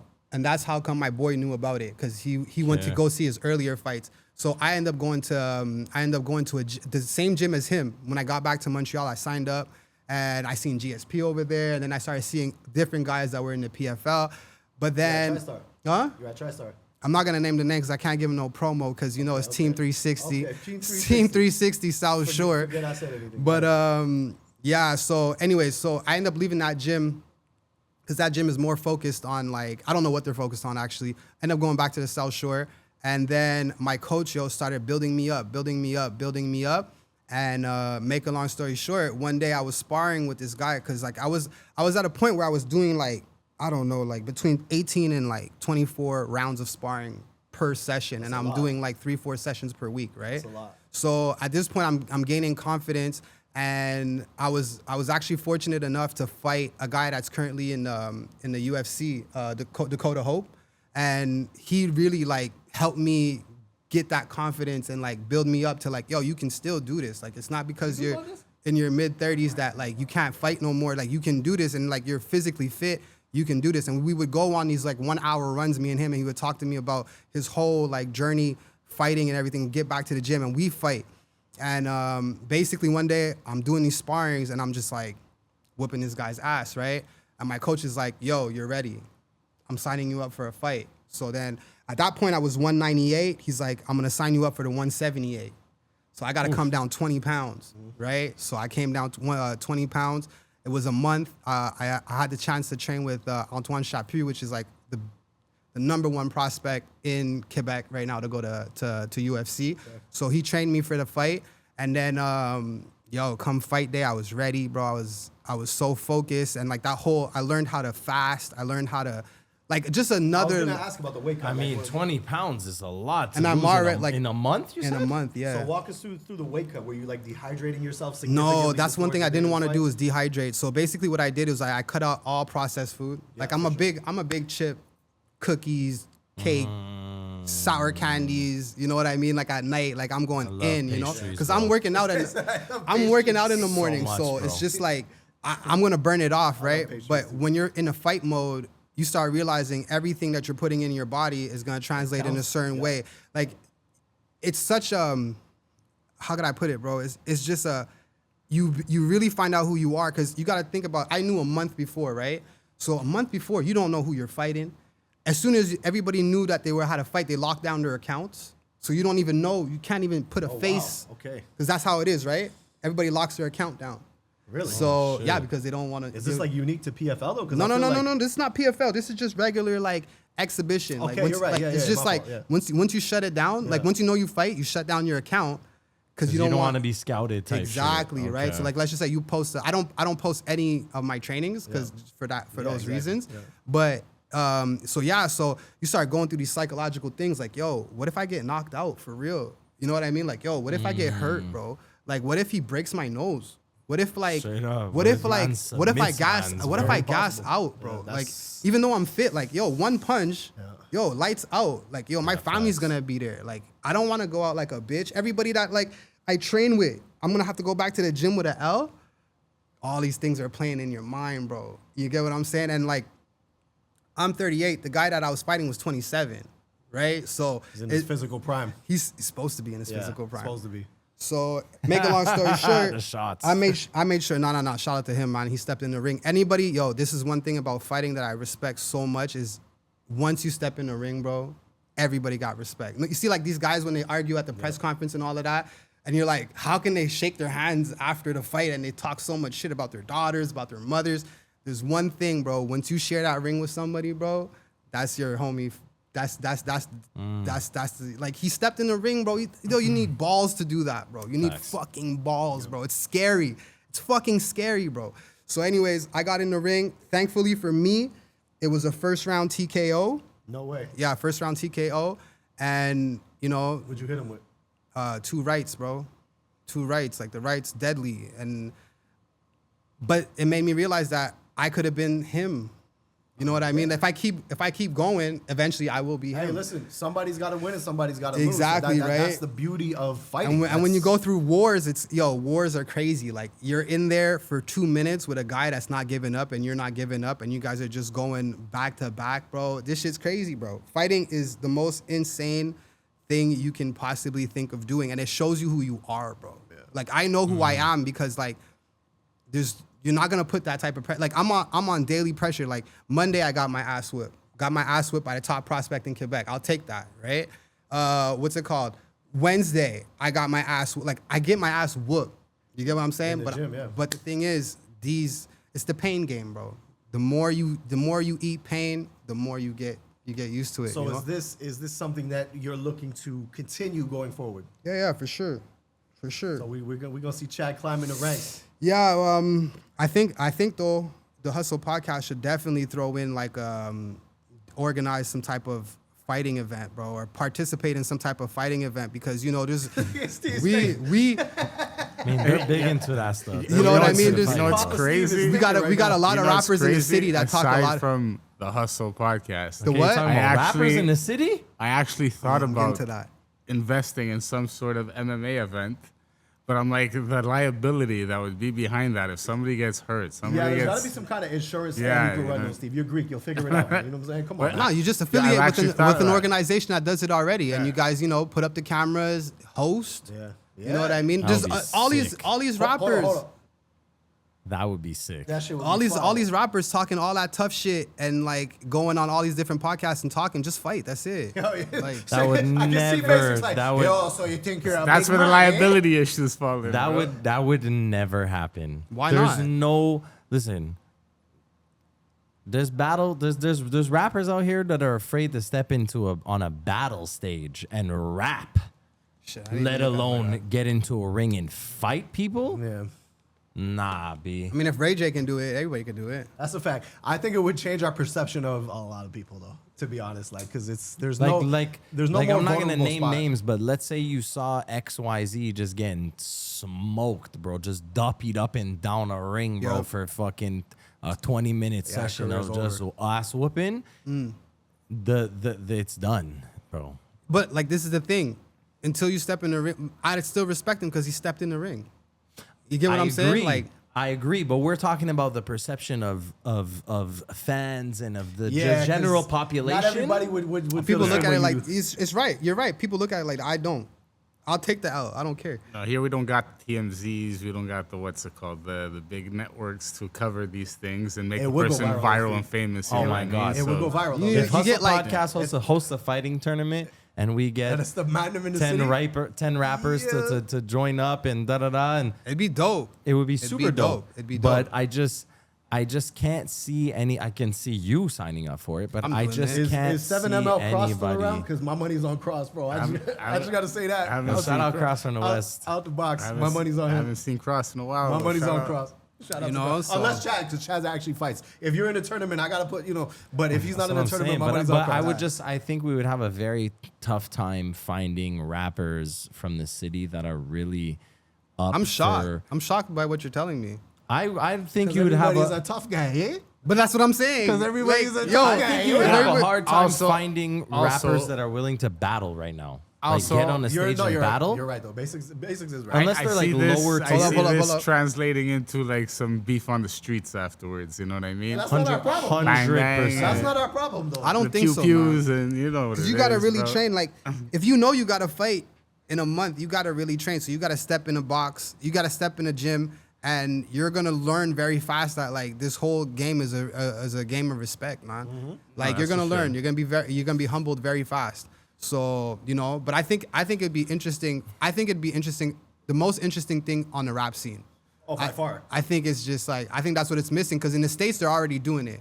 You can see that they're prepping us for it. You got the blue face fights. You got the this. It's You been got years. the that. It's been years. You got It's been the years, bro. They've been doing the celebrity boxing for years. Yeah, Yeah. but- exactly celebrity. But they had fair. the And those fights are are not bad, celebrities. That's just like That's another thing. D-list Because like celebrities. if you're not like if you don't train to fight here's the thing, okay, and I really actually want like people who are watching this to understand, like, if you don't have any sort of fight training, which is most of us, don't just go to it's not 1999 anymore. Like, don't just go out to a club and think you're just gonna start beating the shit. That's the most dangerous thing These you could do. motherfuckers are training, bro. Like, it's a different game. Oh, yeah. But I say that to say this, with like the whole celebrity boxing shit, it's and honestly, I love the idea. Like, you could tell I got excited. I'm titillated by the idea. I like it. But Titillating. at I like that word. At the same time, there's nothing worse as like a fight fan than watching two people who don't know what the fuck they're doing just flail punches at each other. Like, to me, I don't want to watch like that most shit. of the videos that you see online, like most of the fight videos that you see online are dudes just throwing the wildest haymakers in the world. I'm getting knocked out. Tired in the first I like 30 the idea, seconds. man. I feel you. I feel What you. would we call it? What?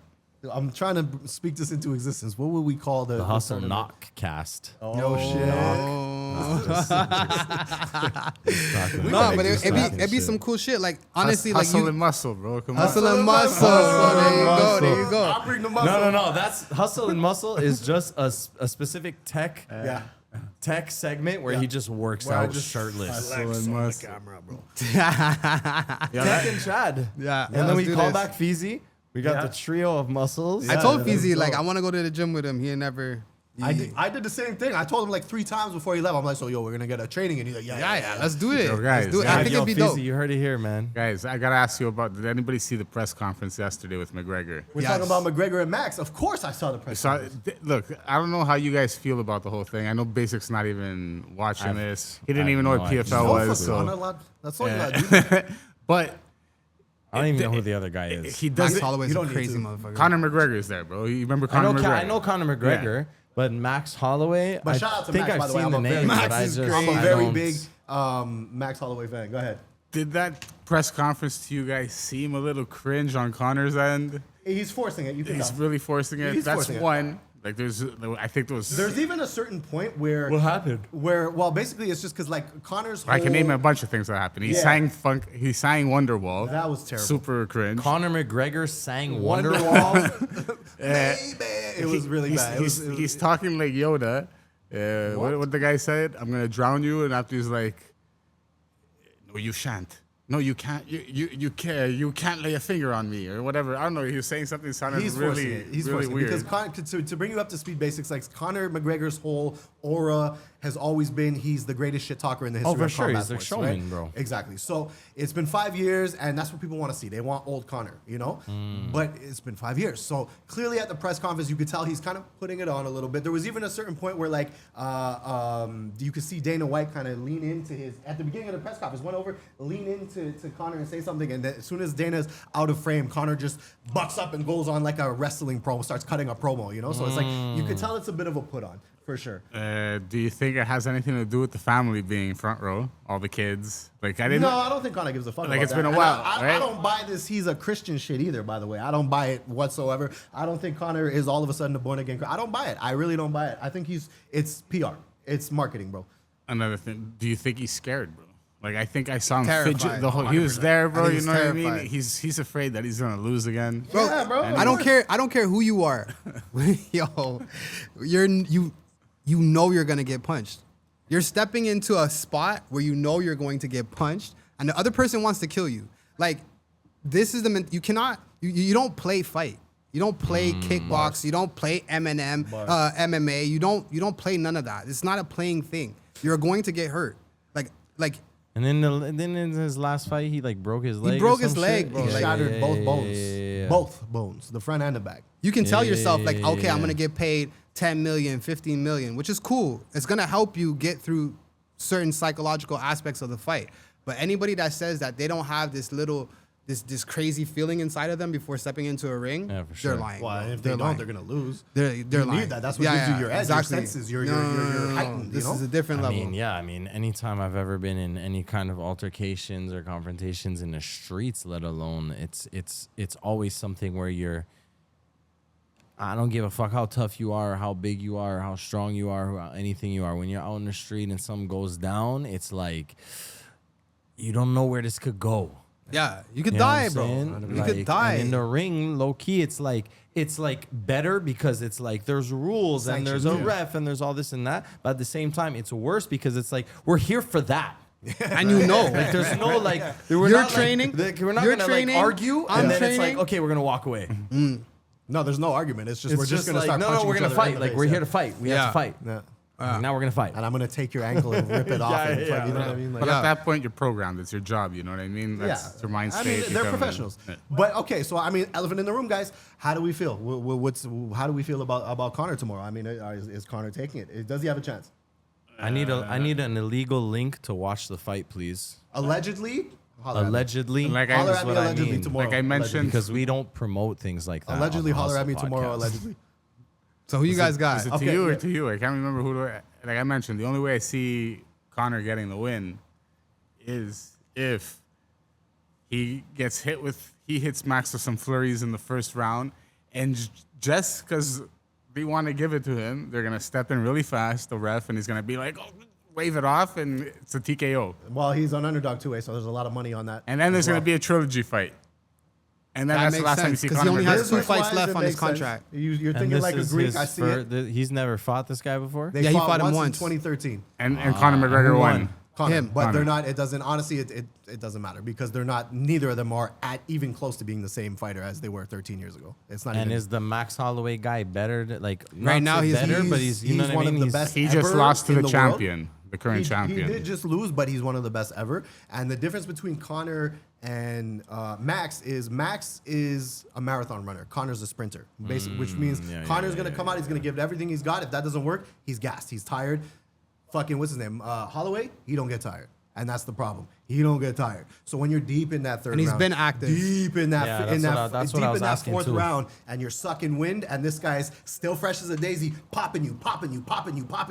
Every time he hits you, even though it's not full clip, every time you're getting hit, you're tensing up and you're not breathing. You're getting more tired, and then he's just gonna. And these are empty out on gloves. him. These are 4-ounce gloves, bro. Yeah. This is like this, man. Yeah. This shit's coming in, bro. Like, even if you have 16s, you're feeling them.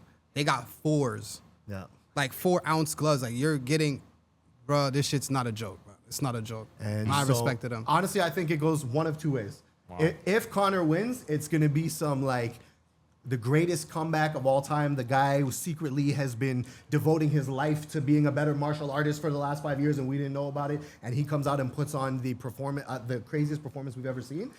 Or Holloway just beats the fuck out of him until it's over. Look, statistically and analytically, if you look at it, the guy, he's not been training for 5 years. You see what he's been doing.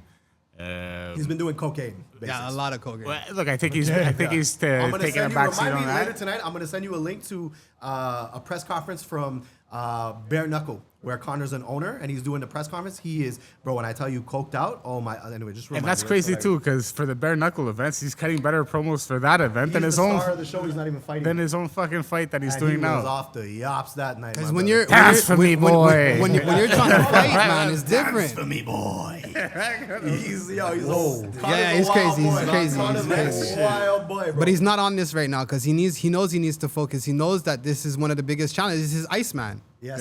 Yeah. Like that's what it is. It's like Also, it's like speaking analogy. like, now we get back to Drake. Drake just put $1 million bet that Conor McGregor is going to win this it's fight. Do you think the Drake curse is going to translate? I don't know.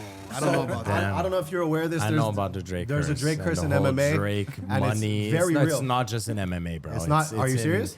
It's in most of Drake's betting. Oh fuck. We're fucked.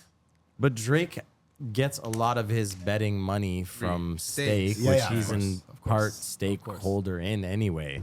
So like I feel like a lot of the Drake's losing money and losing bets don't and think shit. that's I don't true. think that's really that true. You know No, what I but there's mean? definitely a history of him betting on somebody and them losing. That is true. Oh yeah, and for now sure. I Not feel just nervous. in MMA, bro. Like Now I feel nervous. a lot of Basketball, hockey, soccer, Yeah, you name it. yeah. You name it. But yeah, But man. You go I ahead. wanted to actually like this is a terrible segue, but something that I wanted to touch with you is because you always be speaking your mind. Oh shit. And a few months ago, we had a pretty legendary guest on. I want to see where you're going. Oh, I know Ricky where D. you're going with this. We Ricky had D. somebody how'd that's you been in the guess that? Yo, scene. Chad's You really know a what I'm smart guy. saying? He knows. This guy's a smart guy. He knows. Yeah. And in one of the clips that we posted, Yeah. you wrote, and it was the clip about go to Rome to be with the Romans, go to Yeah. the States, go to whatever. And in one of the comments you had wrote, I can't believe you guys let him get away with this, or Yes. something of that nature. Yes. And me, I was always curious to get Why into I it said with you. that. Yes. Why you said it, and what did you mean by it, and what can like build on All that. right, so like, basically, expand. I'm gonna take you fire guys question. back to like the early '90s where Ricky D was a promoter for my dad, because my dad used to throw parties, and Ricky D was a promoter.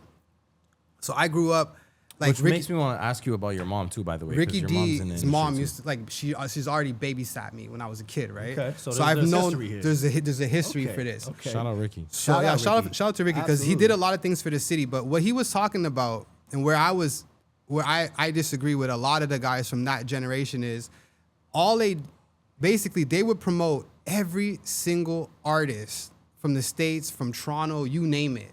But as soon as a Montreal artist came and wanted to open from one of these artists, or if they ever had a chance to link a Montreal artist with a manager from New York or Philadelphia or any one of these places, the doors would get closed automatically. Oh, you want to open for Jermaine Dupri? Just make sure you sell 50 tickets. You get what I'm saying? Which I get because it's a business thing, but you have to understand that the reason why Montreal is where it's at is a lot in part because of that generation of promoters and managers. Because what they would do is they would try to gatekeep. And I see that happening. I'm not going to name any names, but we talked about it off camera. A lot of these people, they get in these positions and then they try to gatekeep. Yeah. You get what I'm saying? And what that does is it kills the culture, right? You have a hookup. You don't have no problems with people coming into the city and, importing their artists and taking our money and then going back home. But when it comes time to like cutting deals, we're like, all right, your artist is coming here, but how about one of our artists goes on your tour and just like goes with you and then like you try to build like that. This is what Toronto did. Toronto did this. Apple did it with different artists. Cardinal Official did it with different Pressa artists. was on tour with 50 in them. You get what I'm saying? Like this is a no-brainer that's been happening since the early 2000s in Toronto. But the reason why it doesn't happen was because of people like Ricky D. It's like it's really because of these guys. Like it's these guys. Like they're the ones that had like the Malik Shaheeds. They were on Music Plus. It wasn't Don Smooth. It was them. It was like him. You get what I'm saying? When artists were coming from Montreal, from the States, who was promoting? It was Ricky D Events. It's not anybody else. So like if you're blocking the exit way, the entry, then I have to look at you sideways regardless of the history because you're the one that really like basically stunt the growth of the culture, like straight up. And this is things that I've told all these guys face to face, like. These guys they don't like me because of that. Because when I see them, I call them out because I've known them since I'm a kid. Chad be saying what's on that's his a big mind. allegation right there. It's not an allegation. The culture. Absolutely, they stunt the culture, bro. Like, how between Ricky D and Malik Shaheed, these guys in the 90s and early 2000s were the face of black culture in Montreal. You couldn't do nothing without passing through them. Yeah, like he's not wrong. you go back and you look at old flyers, it's always the same names. Yeah. Right? Yep. And none of our artists were able to push out, even though they would promise this, they would promise that, they were never able to push out because those guys were the gatekeepers and they didn't want to. And when that end up happening? Nothing. So they should have did it. Because now we're looking back at like 20 years, 30 years later, they could have had a 10% deal here. If they had 10 artists that go platinum in the early 2000s and they were making money off the residual income, they would be multimillionaires right now. They'd probably be living in Westmount and they'd probably be having their own production companies. But because it was the crab in the barrel mentality, I'm the only one at the top, that's what happens. And that's what it is. But do you think it was intentional on their part? No, I just think it was the culture, man. It was just how it is because I don't know. I can't talk. I can only talk about being from my perspective of being an artist and being around them for real. Like I did an internship with Malik Shaheed at Music Plus when I was like 18. I've been around these guys, so I know what they were doing. Like I'm not retarded. Like I know what you're doing. Like you're stunting the growth of the culture, So. And then luckily around like 2014, 15, because of the podcast and the different things, Montreal started kind of getting a groove, more like on the east side. Definitely more on the east side. But then again, they're gatekeeping too, because they're not really messing with Anglophone artists like that. They will, but what you find out from the Anglophone artists is that their whole entourage is really French. You get what I'm saying? Like they're rapping in English and stuff like that, but their entourage is French. So, so it's just a weird situation when it comes to hip hop and rap in general in Montreal, but like it is what it is. That's why I was like, yo, this guy's talking shit. See, that's what it is. Well, when I had him on the pod, honestly, because my whole When we had him on the pod. Yeah, you're right. My fault, man. I'm sorry. See what he did there? I'm sorry. Yeah, Steve, you see this? Yo, it's crazy, huh? You can clip it, Steve. Damn. But when we had him on the show, like, you know, my whole conversation that I wanted to have with him in that moment was kind of more just focused on the show aspect, which is from the promoter's standpoint, because I do think to kind of counter what you're saying, there is a lot of responsibility as well on the part of the artists themselves and the quality of music that's being produced in the city. We have to be honest about that too. For sure. And you were the one rebuttal. Like, I want you to keep rebuttaling or play devil's advocate as you do. But one of the things you talked about was with the 50 tickets. Because that's something that you've mentioned on the other side of it is like, if you can't bring, if 50 people don't want to come see you perform, it's fine. I get it. I like I said, I get that it's a business, but at the same time, you have to kind of like help people get in the door. To a certain degree, yes. But I mean, then if it's like if I start coming out of pocket to try and help every single artist, and half of these guys aren't even really serious with their music, like, you know what I mean? I just see it from the other side. I do see what you're saying. I do think to be fair, I think more could have been done. I think we can. I can say that safely and respectfully. But I also think that there's just a lot of artists in the city, as talented as some of these guys were and are. I don't feel like they're taking it all the way serious. And for me, if I'm a promoter, that's like, number one, I'm the guy who paid to bring all these artists down to the city out of my pocket or out of whatever business that I'm running. And so artists are just entitled in the sense of, well, I got the hottest music in the city, so I should be the guy opening up. And it's like, but like, I just put 100 bands down to bring this guy to the city. I get that point. If you can't bring 20 people to the venue and at least give me something for putting you on the bill, brother, my hands are tied. I think you guys both have valid points. One, you're coming at it from a business standpoint. Like, this is a business, got to make money.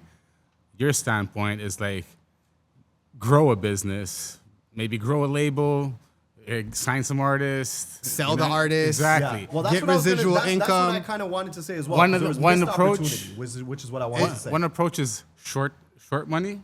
Like, fast money, get it right now. And the other one's like, build a legacy. And a lot you people didn't want to build the legacy, it seems like. But then they come back and they're acting like they have a legacy. No, that's my whole issue. It's just like, you could have built the legacy. Like, yo, I think listen, I'm not gonna say Ricky D and Malik and certain people don't have a legacy. Exactly. I'm not gonna throw that in there. Say that. You know what I'm saying? I feel like that's kind of pushing it. But I will say, to speak on, because we just had Feezy last week, and one of the things that I asked him was, why you never, with all the stuff you do for artists, with all the infrastructure you have, and even artists come and pay you for promo and this and that, why didn't you ever get into like having your own label or your own management company or your own fucking agency or whatever? And one of the things that he said, and it's one of the things that you just said, is a lot of people just aren't really about it. And it's like, why would I take my time, energy, money, and try to help X amount of people when I have to, out of 10 people that I may do that for and with, maybe one or two of them, if I'm lucky, are really gonna be trying to put in what I'm trying to put into them and into what I'm trying to build. What's the point? I might as well just do for me and get people the handouts that I can without it being a detriment to what I'm doing for my own self. I get that point of view. Like, also, it's interesting because even nowadays, I do still feel like one of the biggest problems in our city, in our culture, is people aren't serious about what they're doing. And I also feel like people aren't honest about what kind of artist they are and the possible maximum reach they even would have. Like, if I threw gas on the fire that you have, how big would it really the fire burn? be? Like, how would, you know what I mean? Like, I feel like a lot of people think that the only thing that's missing from them is an extra 50 G's, an extra 100 G's to throw onto their thing. But it's like, no, that's not what's missing, dude. You're not good. Yeah, I feel you. Like, it doesn't matter if There's I a lot give of you that, money. unfortunately. You're not good enough.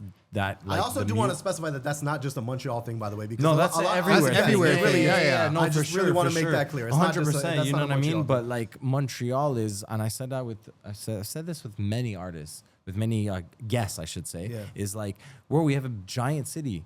We're the third biggest or second really biggest city in the country. Yeah. But we move like a village. Like we Yeah. move like like we're a a collection of small villages, bro. town. Yeah. Like the way people act, the way people interact. You said crabs in a bucket. Yeah. One of the biggest problems in this city is like people hate. People don't want people to be successful. They don't like that. But again, that's everywhere, bro. That's just human nature at this point. I think yeah, you're right. I think it is human nature. But it doesn't matter. Like, that's the thing about culture. Like, yo, artists are weird, bro. Artists are weird, and you have to be a little weird to be an artist because you have to go through different emotions. You have to allow to feel different things, experience different things. So obviously, dealing with artists, you're in for a ride. You get what I'm saying? Yeah, like, for sure. So that's one, and then it's just like at the end of the day, how much do you want to push the culture forward? And if just like promos your thing, then just promos your thing. But don't tell me about Rome. That's what I'm saying. Like, don't tell me about what it takes to do this and to do that when you actually never did it and you never helped doing it. You never helped do it, and when you did have the chance to do it, you didn't do it. So I don't want to hear about that. But shout out to Ricky because he did do a lot of things for the city, and he's an OG, and like, you know, it's my respect. It's all respect. It's just opinion. Yeah. It's my opinion, and it's an opinion that I would say to his face with no problem. It's not disrespect. I've said it multiple times to everybody. So it is what it is. You know? And like we always say at the Hustle Podcast, the opinions of our guests are not necessarily the opinions of the Hustle Podcast. Of course. But at the same time, disclaimer. At the same time, we don't stifle our guests either, bro. Never, bro. But shout out to everybody that tries to do something. Period. Like, at the end of the day. I think honestly, listen, I'll concede. I think that, you know, we can safely say that there were definitely missed opportunities with certain artists. Like, I look at a guy like Millie Mills, he could have blew. Muggs could have blew. There's certain guys. Yo, from Bad that, News from that Brown. era. What are we talking about? Course, like, that was the most unique thing that was happening. Yeah, probably you're right. in right. hip hop right. at the time. Like, You're actually right. like, let's just say you would have got MTV just to get a clip of this man playing the harmonica at Lionel Grew and rapping. Yo, there was no viral back then. You put that on MTV Raps or whatever it was, that would have been something because it was different. Like, so and we're not you guys know, man. We were in Dawson, like, yo, the Peel Park battles and like all of these things that were happening.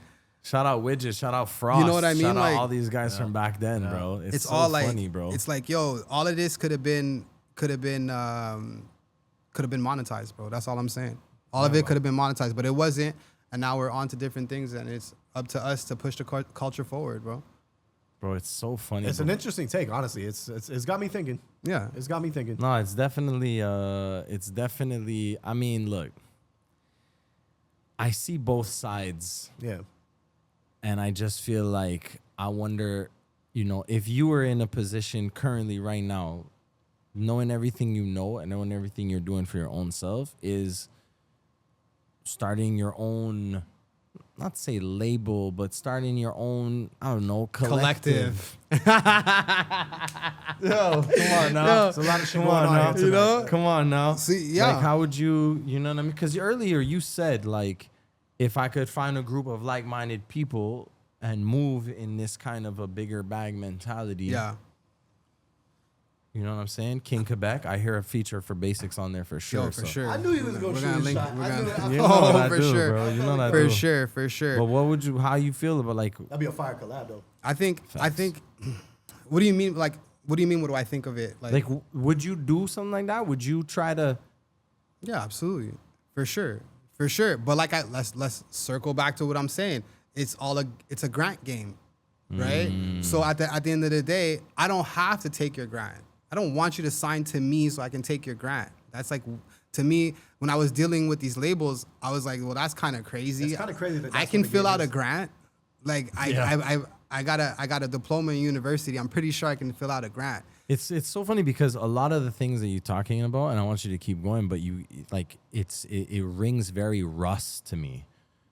Because when Russ took his distribution partnership with Columbia, he did that in order to increase his Rolodex more than anything. Yeah. Fulfill the contract and then be like, I know who I know who I need to call now. Yeah, exactly. I know, like, I don't need a label to get a no from a Spotify playlist request. I can get no's. Yeah. I can get yeses. I can reach out to the same people you can. And I think that's what it is, man. I really think it's just like, I rather see an artist and be like, yo, you need to go to this website, open this account, fill out this grant. Even if you don't get accepted, do it again until you get accepted. That's what was going to be my next question, was how many submissions did it take you? Because one of the kind of problems, not problems, but I think one of the reasons, because there are a lot of people who kind of get into it and fall off of it. And a large part of that being is because you do tend to get denied quite a bit before you get accepted. Yeah, for so sure. How long was the process for you? Like, I think I did it like entail? 2-3 times. Okay. Well, that's 2-3 times. You got lucky on that one, bro. I mean, maybe, I don't know, but at the end of the day, it's just you got to keep going. It's like it's your paperwork. Yeah. It's like your label paperwork. Like it's a job, bro. Like it's just you're doing the music. The music is like the therapy. It's like the release, and then after that, if you want to take it seriously, then it becomes a business. It becomes a job. It becomes like you're gonna have to do things that you don't necessarily feel like doing. Yeah. You have to do it, man. It's just what job, what thing that you're doing that you have to make money, that you're not going to do things that you don't like, that you don't enjoy. No matter what you do to get money, there's parts of that getting that money you don't like. Yeah. 100%. You know what I mean? And that's a part of the game. And it's, especially as an artist, because artists are like weird people and they like to do different things and not things that are structured and like square. You have to do it. That's it's either you find somebody absolutely to do for it me. for you and you pay them, like a label, or you do it yourself if you can. But at the end of the day, it has to get done, because that's I'm telling you, you guys do the exercise. Please send me an artist that doesn't have that, like a successful artist where they have, like, let's just say, we'll qualify a successful artist as like a top 100 Billboard song or whatever. Yeah. Like top 100 that doesn't have that label on it. The Factor label, the Canadian Council of Arts label, they all have it. They all have it. So if you find an artist, send me the artist, because I'd like to just have a conversation with them. You're absolutely right. You know what I mean? And I think one of the biggest gems that you dropped on this show here today, honestly, is look at it as a job. Like, people really don't. I don't think it hits home for people that, like, yeah, the music's the fun part, but there's also the part of, like, literally take your phone, make some spot in your crib the office. Take your phone in the same way you would at work, the same way I sell cars, the same way I'm calling leads all day long to try and get motherfuckers in here. Hey, you looking to buy a car today? Do that shit for your music. Yeah, you have to do it. Music. You have to do it. You gotta man. make the phone calls, man. For sure. For sure. You got to make those phone calls. You got to put in that work. And at the same time, you can't forget that, like, being an artist is work where you have to practice. Thus the Daddy playlist, because you still have to practice while you're establishing these different these different grants, this paperwork, this whatever you want to call it, bro. Yeah. The whole the nasty part of being an artist. Yeah, no, for sure. That resonated with me super heavy as far as the structured, like, certain parts of this music business, music industry, you know what I'm saying, where the creative art, etc. side is so much more, and sometimes the structural side of things becomes so much more. I also believe, because I believe that the greatest artists are super neurodivergent.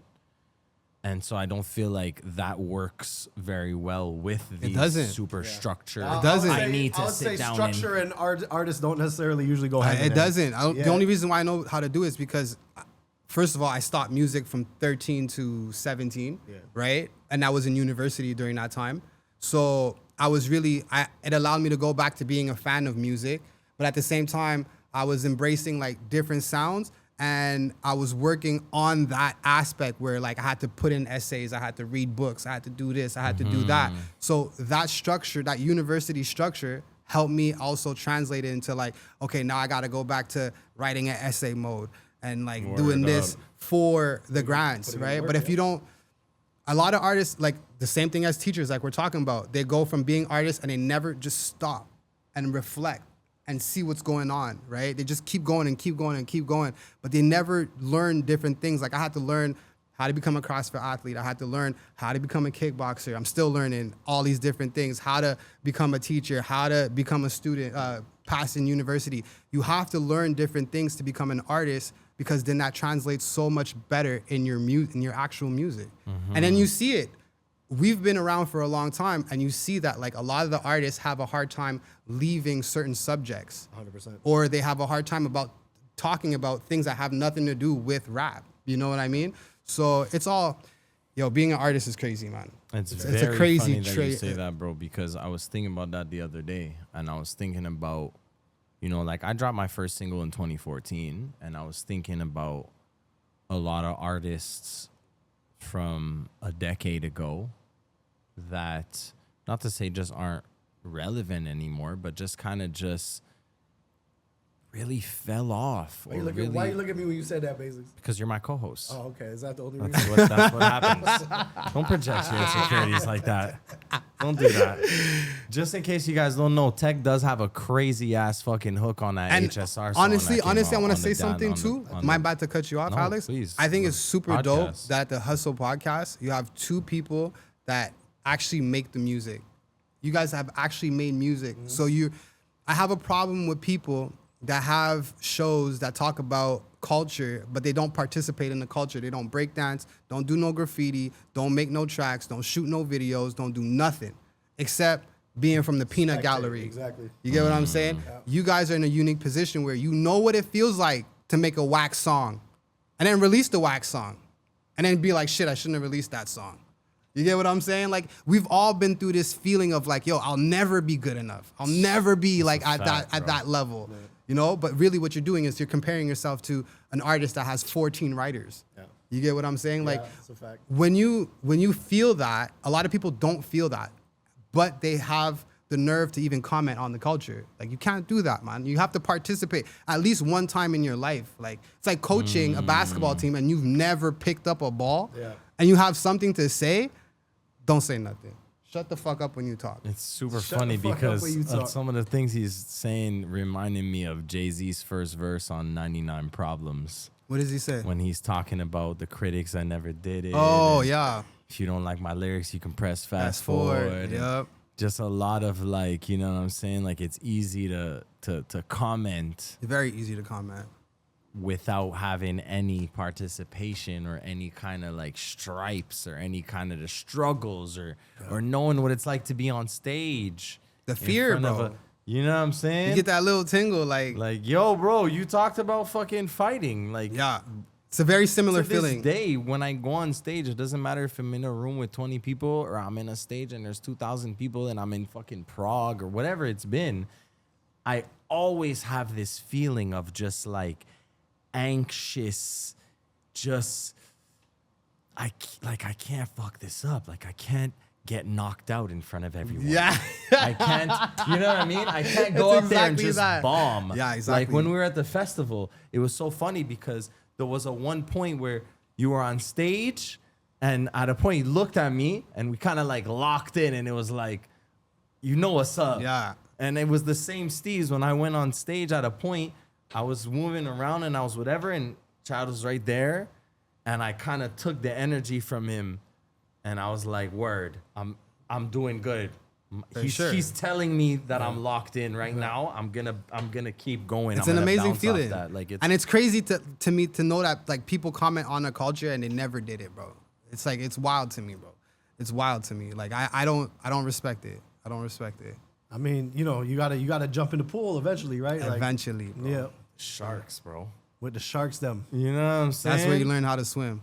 That's a fact. Listen to us, man. We over here we barring out today. We barring out, man. Let me ask you quickly. I don't think you would ever do it, but would you ever battle rap? Nah. Nah, No, I'm not a good battle rapper. I'm not that guy. Yeah, I'm not that guy. I've never been that guy.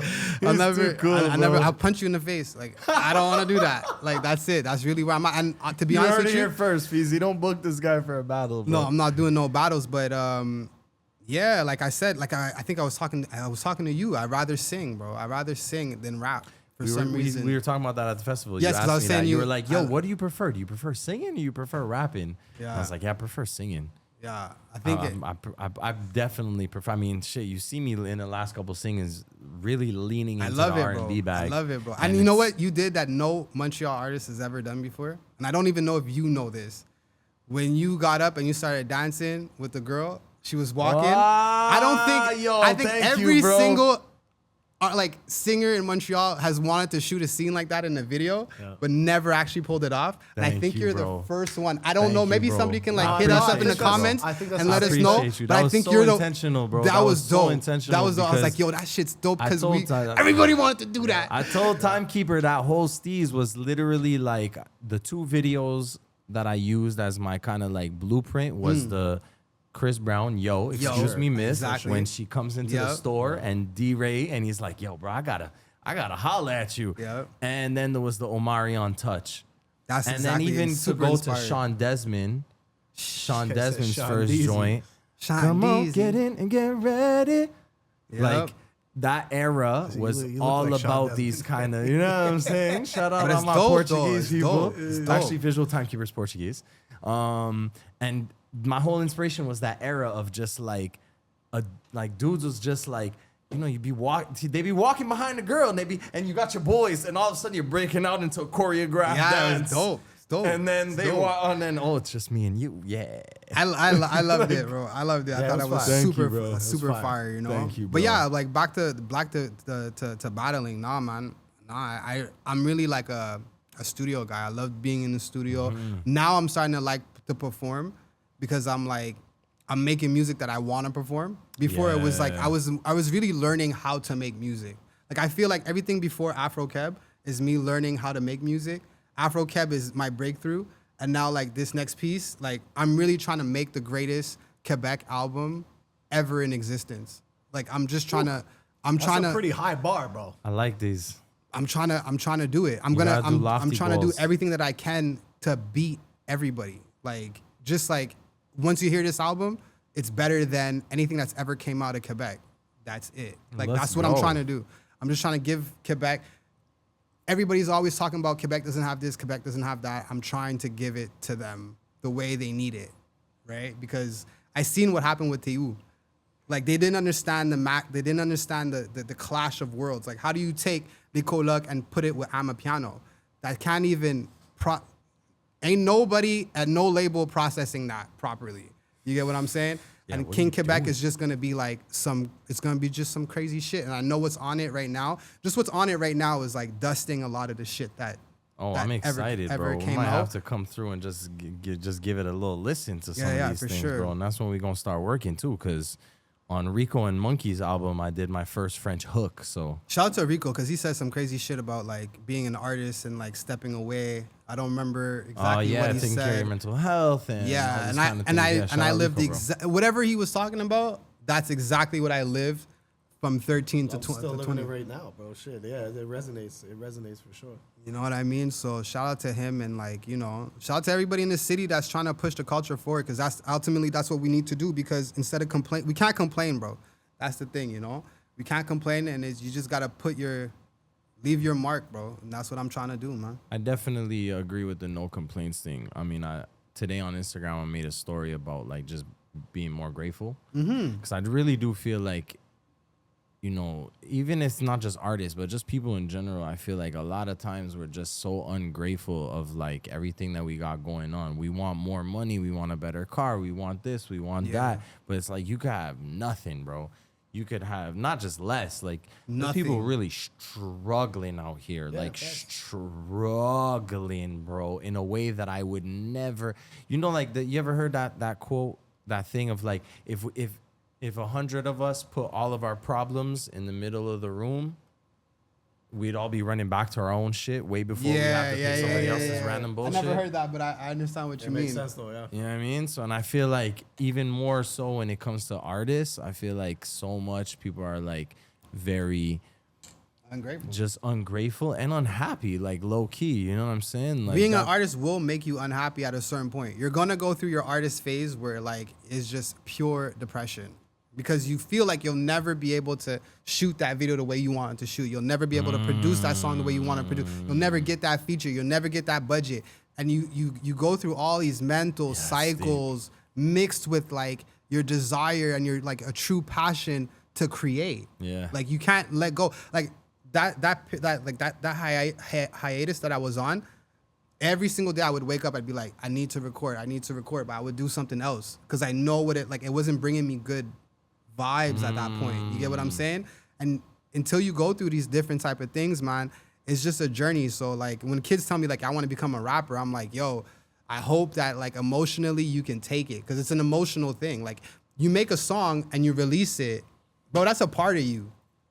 No matter how you cut it, even if it was like a 15-minute freestyle, whatever that got chopped up and it's a song, it's still a part of you. You want it to do good. It's like your baby. Yeah. You know what I mean? 100%. So, you know. There's a lot attached to it, for sure. Oh yeah. That's why a lot of times, like, yo, between rappers, they get emotional and they hate, because it's just like, I want my product to do better than your product, and da-da-da-da-da-da. And it's okay. It's all valid. But it's just like, be careful what you wish for, man, because being an artist is truly like psychological torment. That's what it is. Hella deep, bro. Yeah, it is. It actually, it's so real what you're saying, though. That's It's true. constant. You have to recheck yourself and not Constantly. compare and not do X, Y, Z and not hate and not all these other things. You know what I'm saying? And like just be grateful too, because like, and I spoke about this on the Politique interview that I did. But like one of the things is like, I'm so grateful and happy for everything I've experienced. Like rap literally took me into different cities and countries, Yeah, and that's crazy. literally That's like literally nuts. That's put an me on amazing thing. different stages and on TV shows and on this and that. So it's like, okay, if I never make $50 million off rap or music, all right, but am I gonna be mad at the things that I don't have or haven't accomplished yet? Or am I gonna just be happy with Grateful. what I've done and grateful and realize that like that is a sign that I can do a lot more? I think the latter is the better. That's Like- a much like you want, better way to open doors for yourself, right? Yeah, for sure. Absolutely. You want to be grateful, man. And this is one of the core teachings of the Bible, is to just be grateful, like no matter what, even if like, you know, you got leprosy or whatever Job was going through, your family's dying, whatever, just always. Job, that's a heavy one. But you know what I mean though? Like he was still It's true, on, bro. Yeah, it's true. You know the Heavy story of stuff. Job? Yeah. Yeah, he was still on God's side, and like, you know, he ended up getting even more, you know, blessings. Blessings Because in a the lot of long these run, guys, yeah. like you see it, like we see it literally every 6 months. You'll see a guy 1 year making all this money, supposedly Forbes list, this rapper, $20 million. Next thing you know, 5 years later, Fumbled. yo, Flying economy, guess who I see? pass me a motherfucking seat. You know what I mean? So that's what it is, right? So, and then they can't have their own voice. They're you know, it's a mess, bro. It's a mess out there. So it's just good to be grateful for what you have, bro. Be grateful for what you have. You know, It's definitely all about how you look at it, bro. perception is everything. Perception is reality, as they say. Yes, sir. That's a fact, bro. That's a fact, bro. I mean, I'm looking over at it. That's How what you I'm feeling? thinking. That's what I'm thinking. Thinking the Yeah, same that's thing what I'm I'm thinking? thinking. Yeah. I mean, yeah. you so being the first guest that's ever been on the show 3 times.